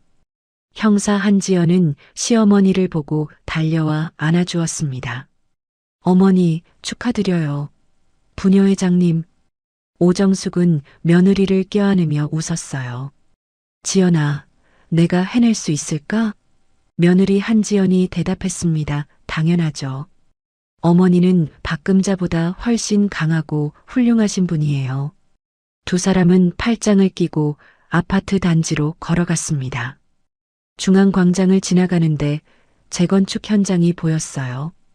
크레인이 움직이며 새로운 건물을 세우고 있었습니다. 시어머니는 공사장을 바라보며 말했어요. 2년 후면 저기 내 집이 생기는 거지? 형사가 대답했습니다. 네, 어머니. 한강이 보이는 로얄층이요. 두 사람은 미소를 지으며 벤치에 앉았어요. 그날 저녁 뉴스에서는 대치동 재건축 비리 사건의 후속 보도가 나갔습니다. 리포터가 화면에 나와 말했어요. 10개월 전 부녀회장 비리 사건으로 충격을 받았던 대치동 아파트가 새로운 출발을 했습니다. 피해자였던 오정숙 씨가 새 부녀회장으로 선출되며 투명한 재건축을 다짐했습니다. 화면에는 총회 장면이 나왔어요. 리포터가 계속 말했습니다. 이번 사건을 계기로 전국 재건축 조합에 대한 감시가 강화됐고 유사한 비리 사건이 전국적으로 17건이 적발됐습니다. 밤 10시 교도소 내부 전직 부녀회장 박금자는 공동 TV 시청 시간에 텔레비전으로 뉴스를 보고 있었습니다. 오정숙이 강남 명품 아파트에 새 부녀회장으로 당선됐다는 소식. 64세 수감자 박금자는 벽을 응시하며 중얼거렸어요. 오정숙이 내 자리에. 하지만 아무도 듣지 않았습니다. 복도 너머에서는 다른 수감자들의 신음소리가 들렸고 형광등 불빛은 차갑게 박금자를 비추고 있었어요. 출소하려면 12년, 아직 11년 7개월이 남았습니다. 같은 시각 새 부녀회장 오정숙은 조합원, 부녀의 사무실에서 차를 마시고 있었습니다. 옆에는 며느리 한지연이 앉아 있었어요. 지연아, 내가 정말 잘할 수 있을까? 68세 노인이 물었습니다. 며느리 한지연 형사는 시어머니의 손을 잡았어요. 어머니는 이미 해내셨어요. 가장 어려운 시간을 견뎌냈잖아요. 부녀회장 일은 그에 비하면 쉬울 거예요. 오정숙은 창밖을 바라보며 지난 10개월을 떠올렸습니다. 재건축 총회에서 뺨 맞던 날, 조합원비와 관리 미납자로 몰리던 날, 경로당에서 쫓겨나던 날, 비상금을 도둑맞던 날, 그리고 극단적 선택을 생각하던 그 밤, 노인은 눈을 감았어요. 하지만 이제는 모두 지나간 일이었습니다. 오정숙은 눈을 뜨고 며느리를 바라봤어요. 지연아, 고마워. 네가 아니었으면. 한지연 형사가 시어머니의 말을 막았습니다. 어머니, 이제 그런 말씀 그만하세요. 우리 가족이잖아요. 두 사람은 서로를 바라보며 미소 지었어요. 따뜻한 침묵이 흘렀습니다. 한지연은 일어나며 말했어요. 어머니, 저 이제 가볼게요. 내일 출근해야 해서. 오정숙은 며느리를 현관까지 배웅했습니다. 조심히 가. 오정숙은 시어머니를 안아주고 집을 나섰어요. 시간은 쏜살같이 흘러 2년이 더 지났습니다. 봄볕이 따사로운 어느 토요일 오전, 대치동 아파트 재건축 단지 입주 행사가 열렸습니다. 70세가 된 오정숙은 현관문 앞에 섰습니다. 도어락 버튼을 누르고 현관문을 열자 환한 거실이 펼쳐졌어요. 남향 창문으로 햇살이 쏟아져 들어왔고 멀리 한강이 보였습니다. 시어머니는 거실로 들어가 한 바퀴 돌아봤어요. 드디어 새 아파트로 입성했구나. 뒤에서 며느리 한지연이 들어왔습니다. 어머니, 정말 좋네요. 며느리 한지연은 창문으로 다가가 밖을 바라봤어요. 전망 끝내주는데요. 오정숙은 며느리 옆에 섰습니다. 두 사람은 나란히 서서 한강을 바라봤어요. 노인이 말했습니다. 지연아, 내가 2년 전만 해도 이런 날이 올 줄 몰랐어. 형사는 시어머니의 어깨를 감싸 안았어요. 어머니가 포기하지 않으셨으니까 가능했어요. 그날 오후 새 아파트 중앙광장에서는 입주기념 행사가 열렸습니다. 조합원 500여 명이 모였어요. 부녀회장 오정숙이 단상에 올라 축사를 했습니다. 여러분, 우리는 오늘 새로운 시작을 합니다.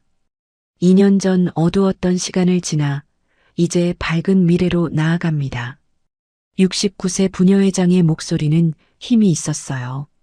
앞으로도 투명하고 공정하게 서로 존중하며 살아가겠습니다. 조합원들이 박수를 쳤습니다. 행사가 끝나고 오정숙은 경로당으로 향했습니다. 새 아파트 지하 1층에 만들어진 경로당이었어요. 문을 열고 들어서자 회원들이 반갑게 맞아주었습니다. 부녀회장님 오셨네. 새 경로당 어때요? 노인은 주변을 둘러봤어요. 밝고 넓은 공간, 새 가구들. 2년 전 그 작은 경로당과는 비교도 안 됐습니다. 좋네요. 정말 좋아요. 부녀회장은 미소 지으며 자리에 앉았어요. 한 조합원이 차를 따라주며 말했어요. 부녀회장님, 2년 전 생각하면 정말 악몽 같았어요. 박금주 회장이 오정숙 회장님을 괴롭히고 우리도 모른 척하고 다른 회원이 고개를 끄덕였습니다. 그때 우리가 회장님 편 들었어야 했는데 오정숙은 고개를 저었어요. 이제 다 지난 일이에요. 우리 앞만 보고 갑시다. 경로당 안에 따뜻한 웃음소리가 퍼졌어요. 저녁 6시 부녀회장은 새 집으로 돌아왔습니다. 거실 소파에 앉아 창밖을 바라봤어요. 한강 위로 석양이 지고 있었습니다. 오정숙 씨는 지난 2년을 떠올렸어요. 지옥 같았던 시간, 수면제를 먹으려고 할 정도의 모욕과 고통스러웠던 밤. 하지만 든든한 형사 며느리 덕분에 살아났고 정의가 승리했습니다. 오정숙은 눈을 감았어요. 박금자는 지금 교도소에 있겠지. 아직 10년이 남았어. 초인종이 울렸습니다. 노인은 문을 열었어요. 며느리 한지연이 과일 바구니를 들고 서 있었습니다. 어머니, 입주 축하드려요. 형사의 모습이 아닌 따뜻한 며느리 복장으로 웃으며 들어왔어요. 두 사람은 거실 소파에 나란히 앉았습니다. 창밖으로 한강이 보였고 저녁 불빛들이 하나둘 켜지고 있었어요. 부녀회장이 말했습니다. 지연아, 내가 이 집에 살 수 있게 된 건 전부 내 덕분이야. 한지연 형사는 시어머니의 손을 잡았어요. 아니에요, 어머니. 어머니 혼자 힘으로 지켜내신 거예요. 저는 그냥 옆에 있었을 뿐이에요. 오정숙은 며느리를 꽉 안았습니다. 두 사람은 한참을 그렇게 있었어요. 창밖으로 밤이 깊어가고 있었습니다. 여러분, 오늘 이야기 어떻게 들으셨나요? 70세 오정숙 할머니는 평범한 일상을 지키기 위해 싸웠습니다. 때로 우리는 갑질하는 사람이나 권력을 쥐고 휘두르는 부당한 사람들 앞에서 무력감을 느낍니다. 하지만 기억하세요. 우리의 인생은 부메랑 같아서 악한 일을 행한 사람은 반드시 처벌받게 되어 있습니다. 오늘의 이야기가 여러분의 마음에 작은 위로가 되었다면 구독과 좋아요를 눌러주세요. 그리고 지금 어디에서 듣고 계신지 댓글로 알려주시면 그곳으로 행운의 기운을 가득 담아 보내드리겠습니다. 2026년도 병오년 새로운 해가 밝았습니다. 올 한 해도 늘 건강하시기를 기원드리며 새해 복 많이 받으시고 원하는 소망들이 모두 이루어지는 한 해가 되길 진심으로 기도드리겠습니다. 감사합니다.